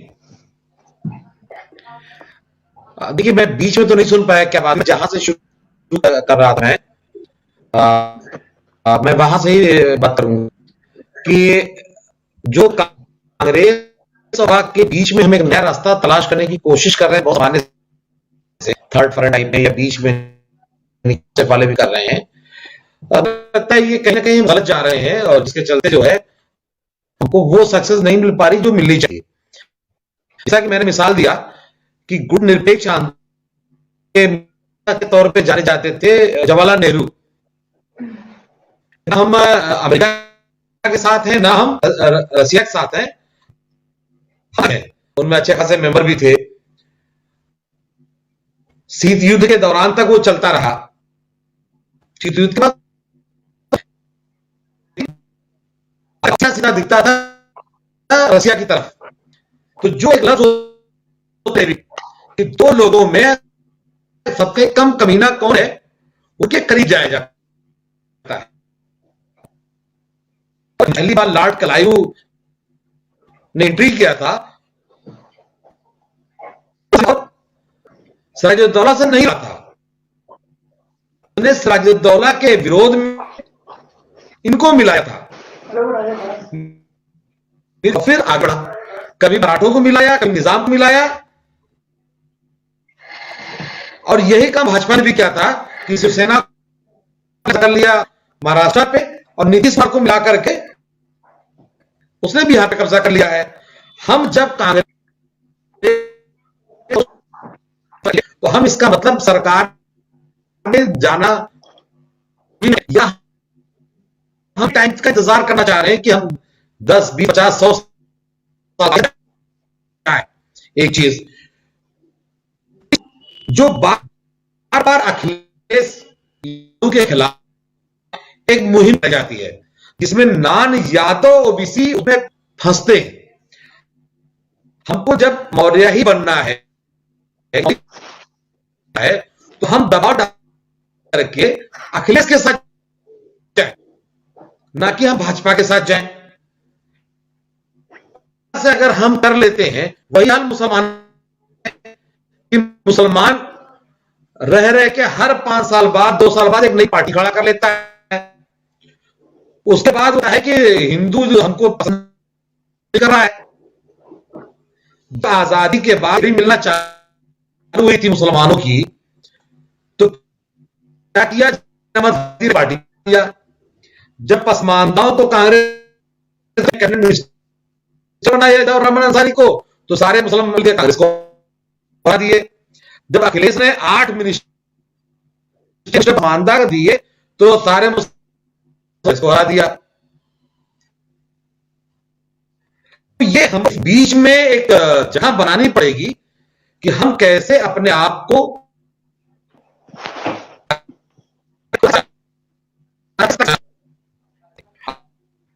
के साथ भी जा रहे हैं। कांग्रेस सत्ता में थी, लोग उनके साथ जाते हैं। अगर हमारा मौर्य भी सत्ता में रहेगा तो हम पसमानदाओं तो सत्ता में जाने के साधन हमें अपनाने चाहिए। जैसे रविंदर सिंह जी ने कहा कि पंजाब में जाटों,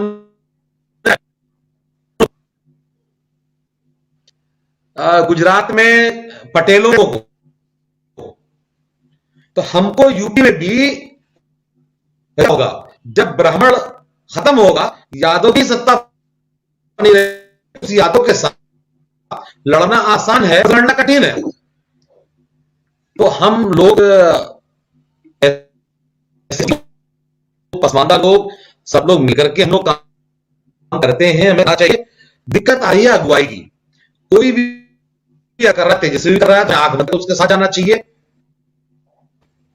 अखिलेश कर रहे हैं तो भी उनके साथ जाना चाहिए,